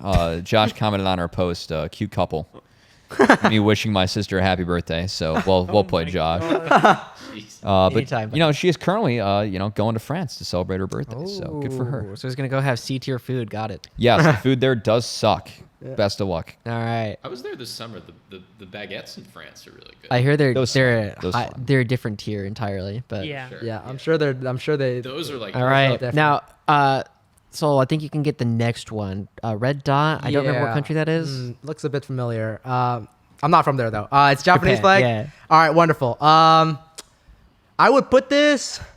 I would rank this number one so far. Okay. Above the Italian food. Okay. Above the Now, Italian food. What part of the cuisine is your favorite? I mean, the most expensive cuisine I've ever had was an omakase, which is like, and that was like probably the best food I've had so far. So Where'd you go to get the omakase? some random place in Toronto. It was like it was like some hole in the wall place. $200 a person. That's- Okay. Yeah. Amy's house. Have you been to Sugarfish here? Yeah, I have. They serve omakase style, but it's not the same. Yeah. Sure. Sugarfish is It's good. It's the good. thing though. I love about Sugarfish is they have a couple kinds of sushi that are really hard to find.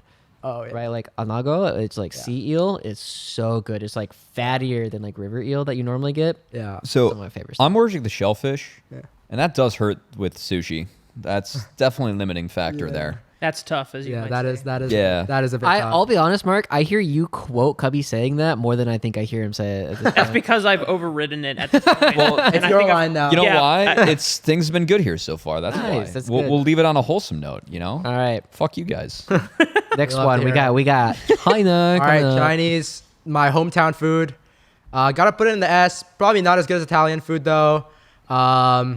Yeah, I think main reason for this is because I've had too many leftover Chinese meals. So from my home cooking, and leftover meals just don't hit the fried same. rice, Yes, exactly. Double fried rice, all that sort of jazz. But it's nice comfort. What food. I have to say too, like as long as this is in dates, we're talking dates. Yeah. Yeah, Italian food. I mean, half the fun of Italian food is just like after the date, being like you and like whoever you're on the date on are just so carved up out of your mind that like you just that's like half the fun. Yeah, It's you're like, not getting lucky after. Yeah. It's like, after oh, Italian food. I mean, that's not what I was implying, but it's like, I feel like shit. I just had a bunch of pasta. I may or may not have gone to get Now- Italian food last night. Did you get lucky? Now- okay, hey, hold on. Not saying that. Hold on. And Josh saying you're not getting lucky, but what if all you want is just to have like a cuddle session afterwards, and you just take a nap with Bro. each other afterwards? I mean, that's a I different. mean, there's kind not of- much to do once you've had like 2,000 calories. Yeah. Mark is Exactly. just being down bad on Maine right now. Happy Yeah, Valentine's do we need to hit Day. up Jasmine Rice Girl real quick? She's my goat. That's all I'm gonna say. Throat I goat. love everything. that- Mexico. Funny enough, 2 weeks ago, me and Rostor went to grab Italian food after we went 4-1 and he went 4-0. Yeah, for the 5140. Yeah, and then at that Italian restaurant, we saw the entirety of Dignitas Academy there. So it was good vibes. It was good vibes. They were happy with the win. Yeah. Oh, also, you guys have a Hi-Ho burger by you? Big fan. Big fan. Good A stuff. high hover? I've never heard of that one. Oh, it's real close to. I It's went- Wagyu beef. Oh, actually no, I have had it. I have had it. Yes. Good. Yeah, it was quite good. Wait, sorry, which flag is this? Mexico. Mexican food. Okay, honestly, this is also an A tier. Like, I never really had like that great Mexican food, and then I came to LA, and like the tacos here just hit different. Like, Yes, sir. Yeah, man. Sir. The tacos Yes, they do. in LA are the only reason why I carry cash in my wallet. By the Yes, way, sir. they are amazing. Okay, so legit, Seoul.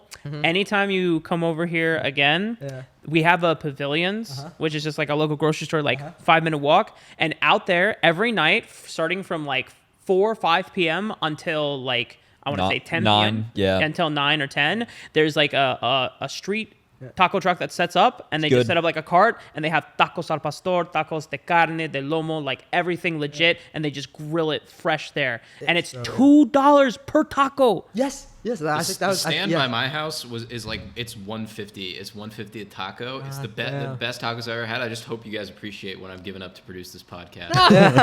I'm missing out on Taco Tuesday. I can Tuesday. spare you 50 cents if you want to pay the $150 at this taco. We could get some Taco Tuesday and a future Tuesday. That does sound Yeah. fun. True. You know, back on TSM, they serve tacos every Tuesday. Let's go. Oh, For whatever reason, I haven't had fucking tacos out here yet. What am I doing with my Yeah. life? I've offered real quick. multiple times. I've had Taco Bell. Real quick, Alex, what is this red, white, and blue flag? Yeah, you're kind of speaking in like hieroglyphs to me right now. you're gonna have to help me out on that one. All right, what are we thinking about American food? Like steaks, burgers, you have the whole game. Oh, we're talking about that. Oh, That okay. I thought you were talking about the one. one between the two. oh okay. no, we're no. not- American food. We're letting Mark introduce that one. American food is like a solid. It's like a B tier. It's like you would Now- rather have any. I would rather have anything else above it, but it's like nice comfort food. Just to reiterate, this is not fast food. This is like legit, like when Burgers. you go to a steakhouse, you go to get burgers. Texas barbecue Chicken or any and type waffle. of Southern barbecue is also included. Think of like Cheesecake Factory's menu. Oh, I see. That's Italian. Okay, so But yeah, I Alright. mean, if that's Judgmental on still that beef for you, because yeah, it's still a B tier. because we still have- because that McDonald's Cheesecake Factory icon, appropriates all that would be cultures fast. evenly. Ah, Yeah, okay. yeah, okay. Yeah, honestly, steaks and stuff So like that, it's like they're nice, but they're not really like comfort food for me. Like Yeah. a lot of the stuff for me, like it's like how comfortable am I having this like most of the time, Mark, before we get to the most recognizable logo across the world, would you like to share the logo? Flag? All right. The logo. Yeah. So I'm actually surprised we didn't have a Korean flag on here, which I feel like we should have included. No, fuck that. We're I including might Peruvian have food. forgotten. Oh. It's entirely possible. Okay. But No, yeah, where, I count 10. where, We're good. where would you put Korean food, Seoul, on here? Because I know there's gonna be. It would probably be between Italian and Chinese food. Okay. On shit. S tier, yeah. Wow. Oh shit, that's so up so there. far Very it's generous Japanese, tiering. Italian, Korean, Chinese food in that list for you. Yeah, in that order, yeah. All right. We're doing good. Cool. All right. Well, now I'm pretty sure, unless you've had it off a whim, that flag is my country, Peru, and Peruvian food. I don't know if you've ever had it before.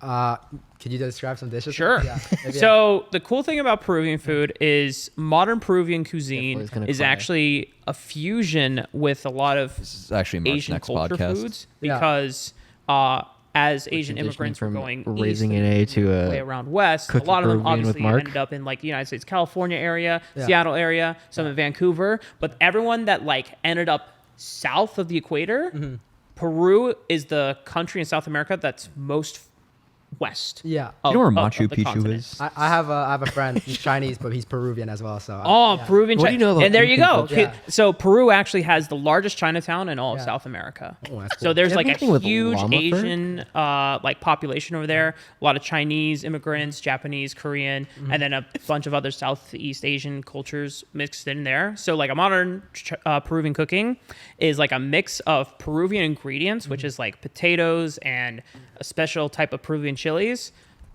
but with Chinese cooking styles. So lomo saltado, a common dish, is beef stir fry. So like we take a walk and we like throw everything in there, but we just use like Peruvian ingredients and whatnot. So yeah. Now, if you haven't had it, Yeah. D2. Well, to answer your question, yeah, I haven't had it before, but you're like pretty good at describing it. It sounds delicious, so I gotta give that an A tier. He's a good Yeah, salesman. honestly, Wow. I gotta give that like a high A tier. All right, we learned this. We learned that Seoul panders. Love to. Yeah, there you go. yeah. I mean, The other main dish of Peru is ceviche, and that's Actually, you might have had ceviche before. you might have had ceviche. never heard of it. Oh, okay. Well, ceviche, a lot of people just call it like Peruvian sushi because it's raw fish, but instead of like being served raw, they cure it in a Lemon. an acidic marinade called leche de tigre or tiger's milk, and so it's like a very citrusy, almost spicy, but also creamy. Oh, that sounds pretty good. I mean, I'm interested. I gotta try this sometime. All right. Last Let but me not know. least.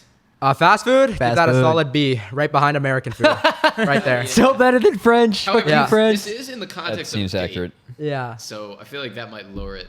Oh, no, yeah. honestly, it goes higher. I Have you- forgot about the context, but Have yeah. you seen the price point? That's true, but I don't Yeah, know. it's I don't great. know how many people would like if you bring it. To It depends on what fast food place we're going to. That is true. Shake Shack is a pretty nice upscale fast food place, I would say. Now, Nice. what's your favorite fast food? I mean, so far in the U.S., it's got to be Shake Shack. It's Ooh, it's okay. good. I've had great dates to McDonald's. No. Not first dates, but you know. Have you been First date to? might be a little rough. Yeah. No. It depends on the girl. Depends on the girl. Yeah. I want to go to McDonald's. Will you marry me? Thoughts on In-N-Out?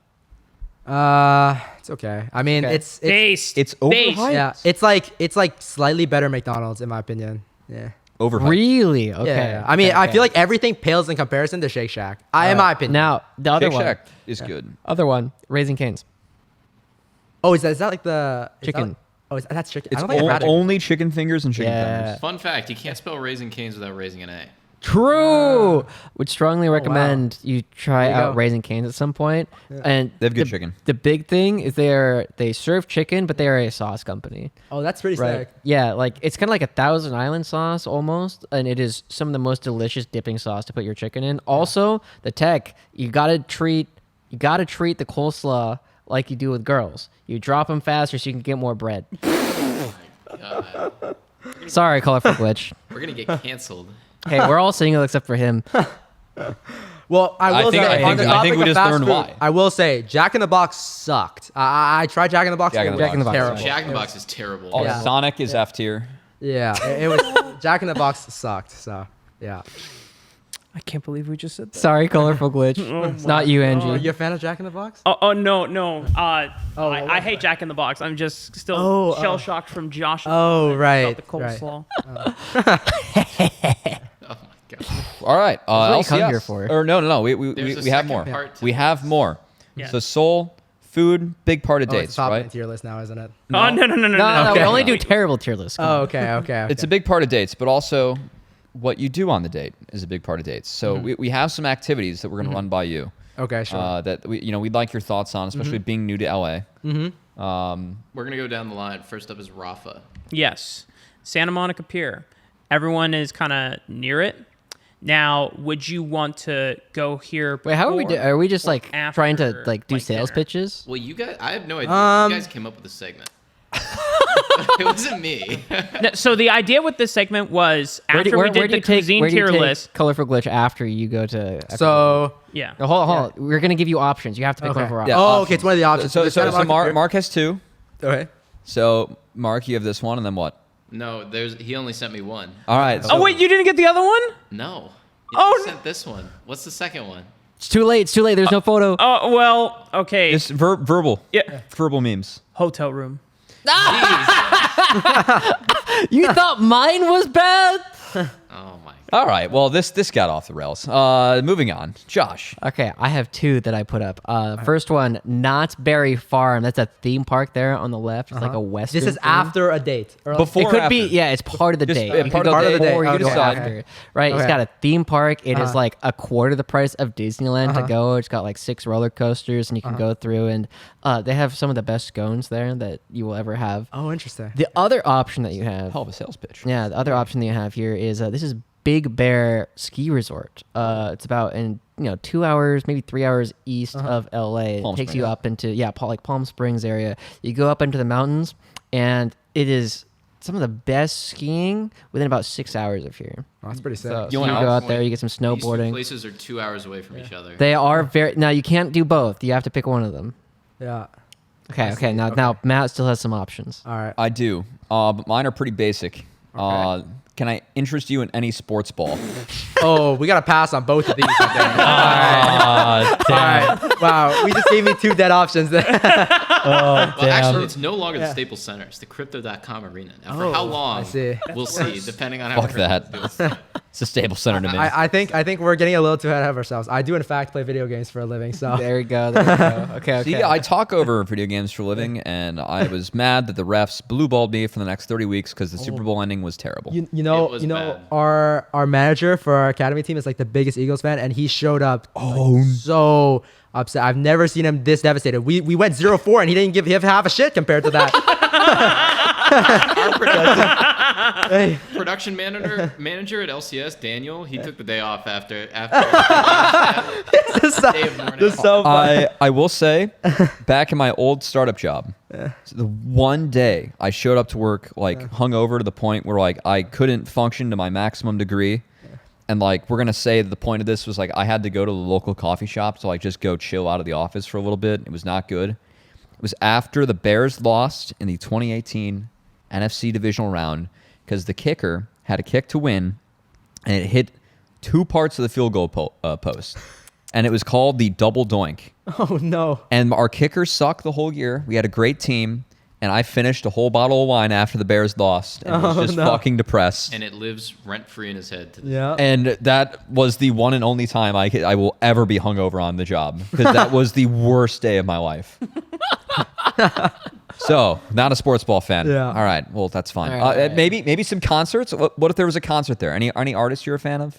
Yeah, I mean, concerts are fun. I mean, There we go. I've been to, we talked about it on the ride, Eden Yeah. concert, stuff like that. It's fun. Ooh, Eden. That's Yeah. good. Oh, Eden's really good. All right. So it's between those 6, right? Yeah. Manny, One more. Yeah. Oh, I it's have Manny one as more. well. There's one Yeah. more? I didn't do 2. Okay. you took the Mark route, but There may be a reason for this Uh-huh. that I'm asking for you guys' opinions on this, but mini golf.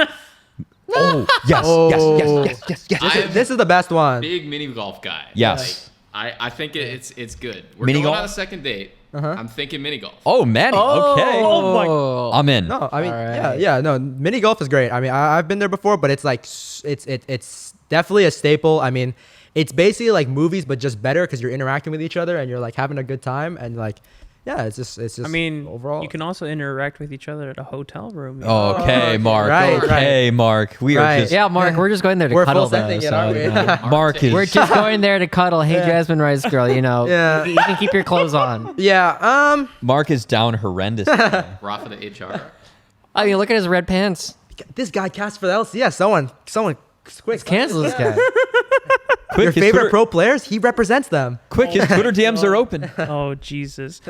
This is just for the memes, guys. My Just for the meme. My legitimate second option was Griffith Observatory.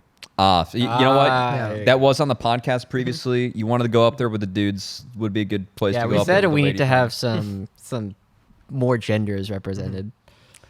What? to go up More there. genders represented to go to. Yeah, to head up there. Yeah, it couldn't just be dudes.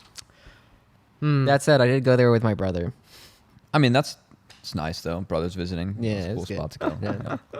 Griffith is Also, I will run one more. National parks hiking fan. Oh, Hiking. yeah, hiking's nice. What was her name? Hiking's great. What was her name? Yeah. We're stirring up the pot a little bit here. Yeah. No drama on Valentine's Day. Almost went to a national park with someone to go Yeah. hiking, and they moved to the Mormon country. So Oof. They did move to Utah. Yep. Yeah. Sorry for your loss. honestly, that's fine. It doesn't sound fine. Sounds tough. for I you. was hoping to hear that's tough for the first time, Yeah. like after Mark said it so many times. You know, Yeah, no, that's that's tough. that's tough. Just didn't line up. It just hits when you say it, man. You know, I threw out the offer. I was like, hey, you're heading out soon. We'll go, go hiking and then go to a comedy club. Big comedy fan. Yeah. Comedy Alexa, club was- play why didn't you put the Drake comedy club in Marvin's there? Room. Well, because I wanted to find out about the sports ball, but stand There you up, big fan. And they were like, sorry, we're going to no, I don't want to give too many details, but Nah, there's not a chance, there's not a shot in hell they're listening to this, so we're good.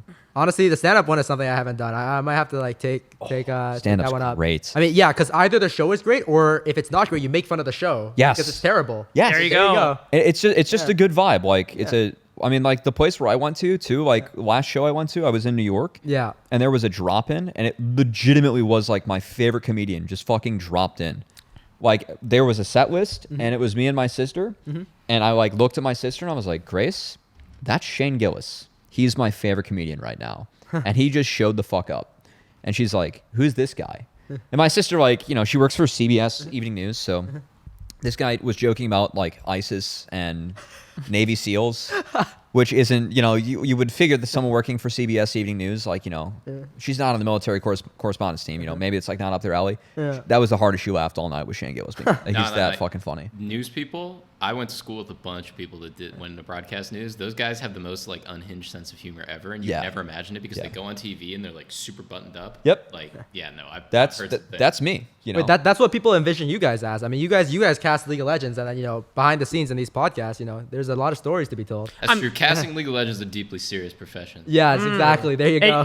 We have no fun on broadcast. We haven't done I anything mean, unhinged. LCS, we were wearing, this was before me, but they were wearing like suits and professional clothing all the time. So fresh, so clean. Yeah, but now, like, since last year, they finally started dressing down. The vibe is still like, this is something you would wear to like a nice restaurant, but it's not like, just shirt tie or suit tie, right? Like now people are getting to flex a little bit more of their personality. So it's really easy for me because I've always like kind of been proud of like choosing different fits. And I think the rest of the LCS crew is now getting a chance. Like someone whose fits I always am like envious of is Raz. Raz has insanely good drip, man. You know what? The best compliment I think I've received this year so far is Raz said that I had good fashion sense. Yeah. And if like- Raz tells you you have good fashion sense, you're should put that fucking on- succeeding put that in on a life, dating man. profile. I know, Yeah. like, if Raz says that I dress well, it means I'm doing something fucking right, because that Speaking guy of, is so well dressed. Raz, LCS. We should probably get there. LCS. Yeah, we Yeah. should probably do a little LCS. bit of LCS. LCS. Okay, so Soul, something that we kind of wanted to run by you. I assume you're relatively, if not fully caught up on LCS. Oh yeah, fully caught up. Yeah. Okay, so FlyQuest clear top team. Yeah. Who do you feel like is second? Obviously, And- EG. Okay, I also will say EG. As Yeah. I don't think that you're being. I don't biased think that's on that. controversial. I mean, there is a bit of bias. I'm gonna be honest, but I mean, I've also like seen like the way these guys practice and like the kind of changes they make after like a rough day or like a bad set of scrims, and these guys like bounce back like instantly. Like they're like robots, it's like crazy. So I've been in I don't. Jojo Pion doesn't strike me as a robot Yeah. personally, but I mean, they're robots with great personality. There we go. Nice. Sven went on the dive. Like Austin Powers, yesterday, and fembots. He said that EG's LCS team, like, they just turn around between scrims faster than anybody else. They review like Yeah. a lot less than any other team, and they just like hop right back into the game. Yeah, they want reps. EG's really good about this. Like, Yeah. there's some games where they're like, well, there's nothing to review about this game. Let's just move on, get into the next game. And then there's some games where they're like, okay, let's literally spend like 40 minutes on this, right? So they're like very, very they're very serious about like their practice, and also like the vibes are always good. Like sometimes in the academy room, like during the scrim break that we now have, I'll hear like Jojo just kicking a ball in the facility and like screaming at like Inspired or something. It's good vibes all around. So speaking of that, like we did talk a little bit with XU about the new scrim Yeah. schedule this year. Yeah. Like, what do you like it? Like, do you find it more or less valuable? Like pros or cons? I think they came into. I can see why they wanted the new scrim schedule, but I think it missed all the marks that were the reason why it was implemented. Interesting. I think that by itself, it's a good idea to have a break between scrims so you can have a more effective second set of practice. I think that an hour and a half is a bit too long because I believe the schedule was derived from LPL. And like those players would usually play solo queue or something in between. But I think the biggest factor is that back there, after their break, they don't scrim the same team again. So if you scrim one team and you have an hour and a half to play solo queue and revise your strategy and then go into a new team with that, I feel like that would be a lot better practice than just taking a break and then just facing the exact same team you just faced. I'm kind of surprised that like teams haven't been swapping up partners more in the second half of the day. Yeah. I know that scheduling is more difficult, but like again, that makes sense to me. Yeah. Like just getting something else thrown at you. Yeah, exactly. And I also know that like right now, a lot of teams are using that break to like get in physical fitness, which I do think is great. Yeah. But also like content. you could use that like previously that was done before scrims started. And I think that like both are valuable, but I think that having the before scrim start or like after, I don't know. That's just me though, personally. Yeah, I work out start or end today. Like, EG makes us like work out and do like stretches and then like go on team walk. Yeah, that's good. Way before, like in the beginning of scrims. So, I mean, that's always been really good. But yeah, I think a lot of the advantage of having that sort of break in the middle is lost off of you just facing literally the exact same team. Yeah. interesting. Yeah. Fair enough. Before we move on from EG, I just want to give a shout out to FBI. I mean, this guy has been just fucking killing it in LCS. I think Vulcan's been killing it actually. I mean, like but He like had some nasty bubbles last week. yeah, no, Yeah. Vulcan, like even the fly loss, I thought Vulcan played really well in both his games. We But are getting close to hour 45. Yeah, I know. Yeah. I just want to say Especially a that little like less, I think Vulcan 30. had the expectation that he was always going to be good or like We're Top almost two. close. yeah, like Vulcan is Yeah. clearly like one of the best supports, if not the best support Yeah. in LCS. But I think FBI had a lot to prove after 100 Thieves collapse in summer and just back-to-back finals and then getting 3-0'd both times, both by EG and then Cloud9 in the summer. And a lot of people were easy to point the finger at FBI and Huhi in the bot lane. I can't say much about Huhi, but Hui's been good. But yeah, him and Stixay have been good. yeah. Like this past week, Huhi and Stixay both like had isolated 2v2 kills in their bot lane that pretty much won them the game. River and Gory immediately pivoted and just went, oh shit, our bot lane just got a solo kill again. I guess we're just gonna dive bot lane and we win the game, right? But FBI, also another person who like after 100 Thieves collapse was like, okay, well, I mean, it's not Danny. It's like, okay, but FBI is fucking sick in lane. And then with someone like Vulcan, who really loves when his AD can like lane like a monster. I mean, Victor is now putting himself as one of the best laners in LCS. It's still a long way to go against someone like Prince, who's probably just the best AD all around. But Prince is my fucking goat. yeah, That guy's like, too good, man. Day one. Good. yeah, but like I think that's like the one weakness that FBI can exploit Prince on, right? If you can smash Prince and Winsome or Prince and Ayla if they get here before you get to late game, EG can actually beat Fly. So did you ever see my Prince Ruler tweet from last year? I have not. What did you tweet? I tweeted out, for context, Viper and Gala played the next day, so LPL fans did not like this. I will say RNG and EDG is an iconic match. This is now two You put out tweets a that tweet Matt has that done. LPL and LCK fans don't like. No, LCK fans fucking love this one. I said that Prince versus Ruler was going to be the best AD matchup in regional playoffs last summer. And I do stand by that. Like I thought that Prince was like pulling out of his goddamn mind. No, Prince was insane. And Gala could not play Zeri. So I mean, it's all good. Nothing, just like a tweet to stir up the Twitter people, you know? dude, Like, I had fucking JoJo inspired top 3. I had fucking hysterics on the thread like, hey mate, I don't think this is how you should like handle your casting career. And I was like, bitch, have you watched Prince play? This guy, like, Prince is so damn good. No, What he's was that? good. What was He's that? so good. Hysterics. Oh, that's very funny. Yeah. The I LPL stands came out, you know. I want to add on Rafa's point though, because he brought up Vulcan. I mean, I was so impressed when I came to the office and I got to like interact with Vulcan. He's a pro. Every single day, he is first in, last out, and he's been playing pro for like 5-6 years. Like I'll leave the office when it's like pitch black and it's like 10:30, 11, 12 o'clock. Like I'm ready to head to bed, and then I'm calling my Uber and Vulcan just pulls up. He's like, "Oh hey, you're heading home too." You know, like he's always He's first a in. pro. Like I'll be Yeah. in. Sometimes like scrim start or like we're supposed to be in at 10:30. Sometimes I'm in at 9. I'll go to LCS room. He's literally just the only one there. He's just watching VODs, and like that's crazy to me because he's like, kind of like a memer on Twitter, and like he's been playing in the league for like so many years. But I mean, dude, he is like the last thing from a paycheck collector. You know? Like he is He's also he a is goated grinding. soccer player. He has destroyed my ankles time and time again. He's really I heard he's really good. I think my favorite the suck my dick at you tweet was just some of the funniest. Oh my god! Like there's that too. No, I have a lot of respect, and I kind of knew that from behind the scenes, but it's cool hearing it from you. You know, is like in there every single day. Well, I got a question. I guess related. You talking about working with Vulcan? Yeah. Have you got a chance to like sit down and talk to Someday yet? How's that? Yeah, no, Someday is really, really nice. So I from TSM, I generally had a habit of trying to like 1v1 my like the LCS top laner to like get practice and stuff like that. And I tried to 1v1 Someday, and he was always super, super nice. Actually, I was a bit scared to ask him at first because Kelsey told me when he was on 100 Thieves, he hated 1v1s. He would never 1v1 Tenacity. He would never 1v1 Fake God. So I was like, should I even ask this guy? Like, I felt like so nervous, but then I asked him and he was like, yeah, sure. Just like, let me know when you want to. And we ran a couple 1v1s, and he's always like super, super nice. He's always like telling me what I should be doing better. He's like a great sport about it. One thing though, is he always plays the 1v1s like it's a real game. So I always feel terrible when I come back with a Doran's Blade and he has a control ward, you know? So, so like that part kind of sucks, but no, he's like a great dude.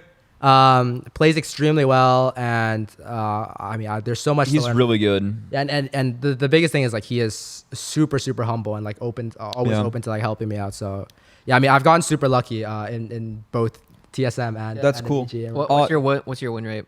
Against Someday? Yeah. Roughly. I don't remember. I think it might be close to 50-50, honestly. Nice. Yeah. Wow. So another question. Obviously, you know, top of the table. Mm-hmm. A couple other things I'd like to pose. One, I don't know if it's announced yet, but I heard rumblings that we could see IgNar this week with Dignitas Oh, interesting. as of tomorrow. Yeah. That team is 0-6, and they are the worst team in the league. Yeah. Can IgNar save Dignitas? Or what do you think of Dig? Are they playing on the buff supports patch? Like a buff? We are on 13-3 13-3 tomorrow. Oh, okay. Yeah. No, I don't think he's gonna save him. The thing is, like, it's not even because I think IgNar is bad. It's just there's just a distinct lack of practice, and honestly, with the lack of practice coupled with the fact that I'm sure that the morale at Dignitas is not great. Like, I feel for Spawn. Yeah. Actually in said it was particular. better than what he thought it would be for Yeah. a team that hasn't won anything, but that still means it's like obviously not ideal, right? Yeah, exactly. So I don't think IgNar will fix their problems. I do believe that they could have a Golden Guardians type of uptrend where they're like losing, but they're like, you know, like they're holding on while losing, and then now they're getting their wins, you know. But I don't really see like a 180 for next week. That was gonna be my next one actually. Is where do you think Golden Guardians sit right now? I think Golden Guardians is good. Yeah, they're I've heard good things about them behind the scenes, and I actually think they're like okay. Yeah. What does that mean? Give me like a They're doing better in Yeah. scrims than they are on stage. yeah, but give me Yeah. like a number. Like where do you think they'll end? Right now I think 5. 5? Yeah. Like better than TL at the moment. When I watch EG scrim Golden Guardians look very good in scrims, and I think they will only get better. I mean, I'm not gonna lie, River, this guy is just the fucking goat. I mean, like this guy, like I was watching this guy play, and like he'll find like the most absurd kill angles. It's like really insane. Like Jarvan buff. yeah, I mean, I genuinely think that if Inspired wasn't in the picture, he'd like be contending for like one of the best junglers in the league. Wow. Yeah. Wow, that's high price. Yeah, because whenever I hear people like, I think they're good, I think they're this, that, the other thing is like, okay, well, give me a number, right? Like, tell me. I mean, Inspired is too good. I'm not gonna lie. It's not fair that. Okay, but give me a number for like where you think Golden Guardians will end up. Oh, okay, like for at the end of the split. 1 through 10. Yeah, you don't have to be in like rankings. or- Just give me like where you think. For on the PR they should be. regular season. Regular season. Yeah. I mean, their scores kind of fucked. Yeah, up but just now. give me like a PR. I don't really. Care Okay. I'm same with Cubby. I don't think they'll end. I think if this season was 0-0 right now, they genuinely could be like top 3 or top 4. Wow. But I thought I said Yeah. 5. That was pretty aggressive. Yeah, I was gonna say I think they're like 6.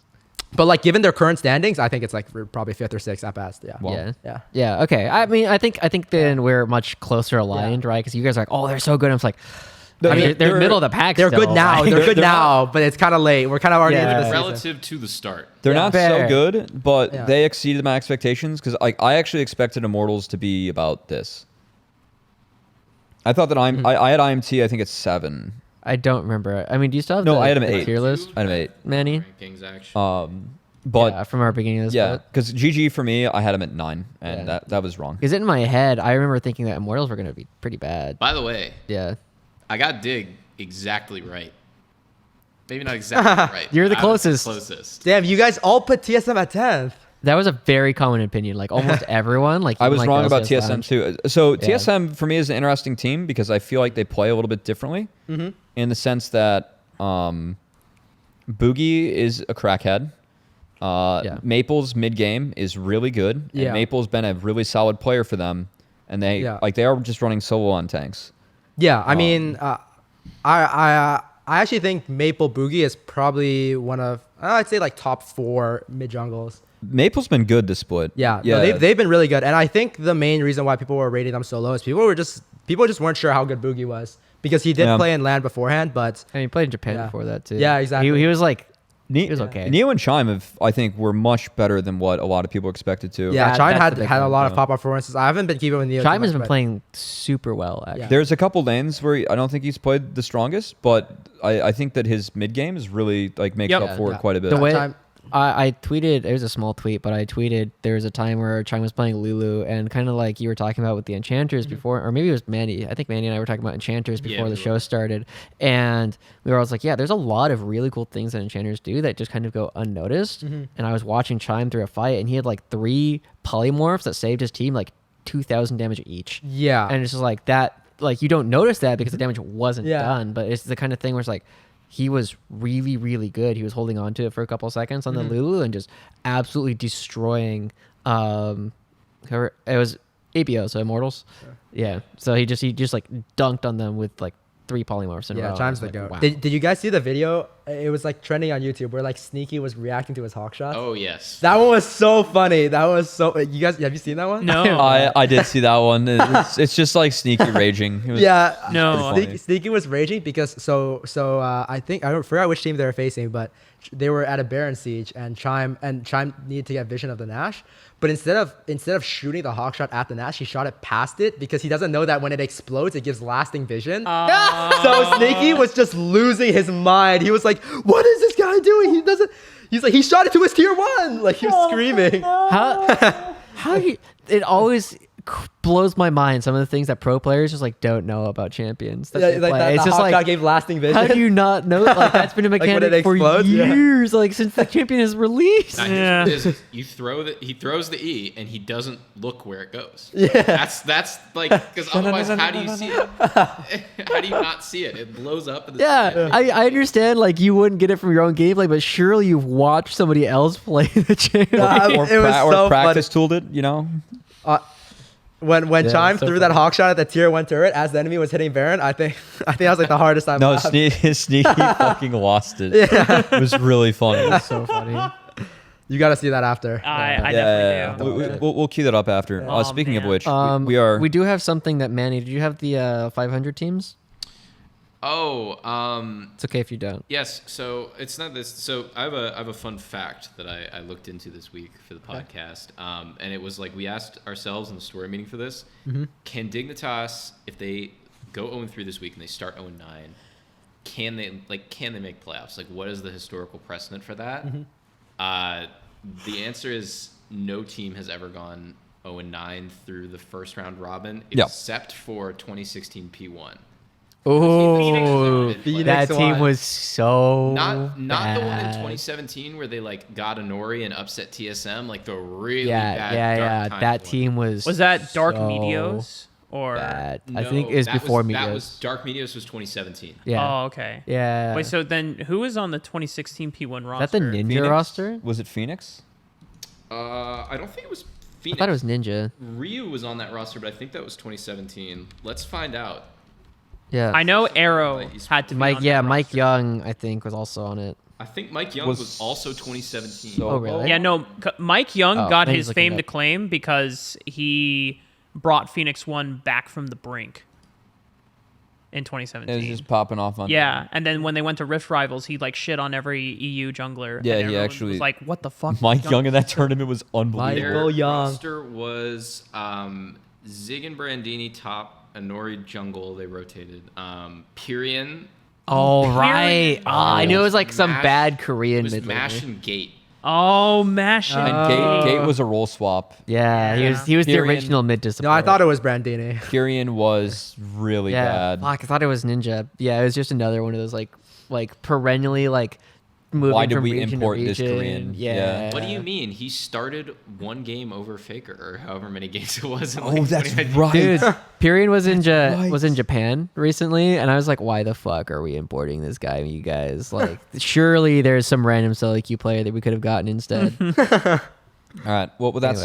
said, we are out of topics. All right, yeah, And we have been going pretty long because we've had a we good have. time here with Mark being. we have in down fact hit bad the on 2 Manny. hour. Yeah, we're about like Why is one- it just me? No, we're at started- 150. We're at We started 150. 15. Yeah, we're at Yeah, 150. 150. All right, Which is what we were last week. So we have equality with Soul and XU. Yeah. perfect. Soul, any parting thoughts, words of wisdom, or shout outs or thank yous you want to Any sponsors? Oh yeah, shout out to EG. Started our marketing team. I didn't talk to you guys, but yeah, thanks for having me. You guys, this podcast is sick. No, it's a fun time. It's been a good time being on. Hell yeah. All right, before we sign off, who's your Mario Party character gonna be? Always gotta go with Donkey Kong, you know. Oh, Okay. he's Oh, he's not, not in in this Mario one. Party. Not in this Oh, he's one. not in this one. He's No. not in this one. Shit. Waluigi then. Okay. Okay. I don't know. Yeah, he's in there, but Okay. his, Yeah, his dice Waluigi's block's a in little there. risky. I will Waluigi. say. Yeah. All right, I'm looking forward to it. I'm looking forward to it. I also will say that XU did fist us last week in Mario me. Party. Yeah. So far the track record is the first time we played with APA, APA got second, Cubby was first, Manny was third, I was fourth. This last and week, Manny, like, XU you're was the first, star in the last turn. Cubby was second, I was third, Manny was fourth. It was bad, guys.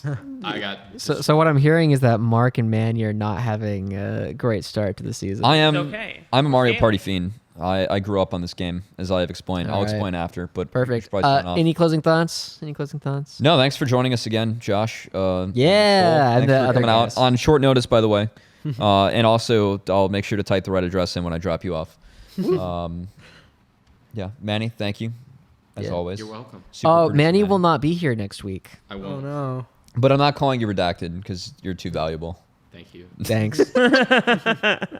We will have a friend of Manny's to help us out though, so we'll have the podcast. We'll see what kind of off days you guys have though next week. Yeah. We might have trouble getting guests, and if we can't get an NACL guest, then we'll get a friend. Cabana, maybe. Yeah, Anyway. maybe that's the week. Anyway, all right, thanks for tuning in, guys. It's been Raising NA episode 4 with Soul. You can find us on Spotify, YouTube, Apple, Google, all that good stuff, and we will see you next week.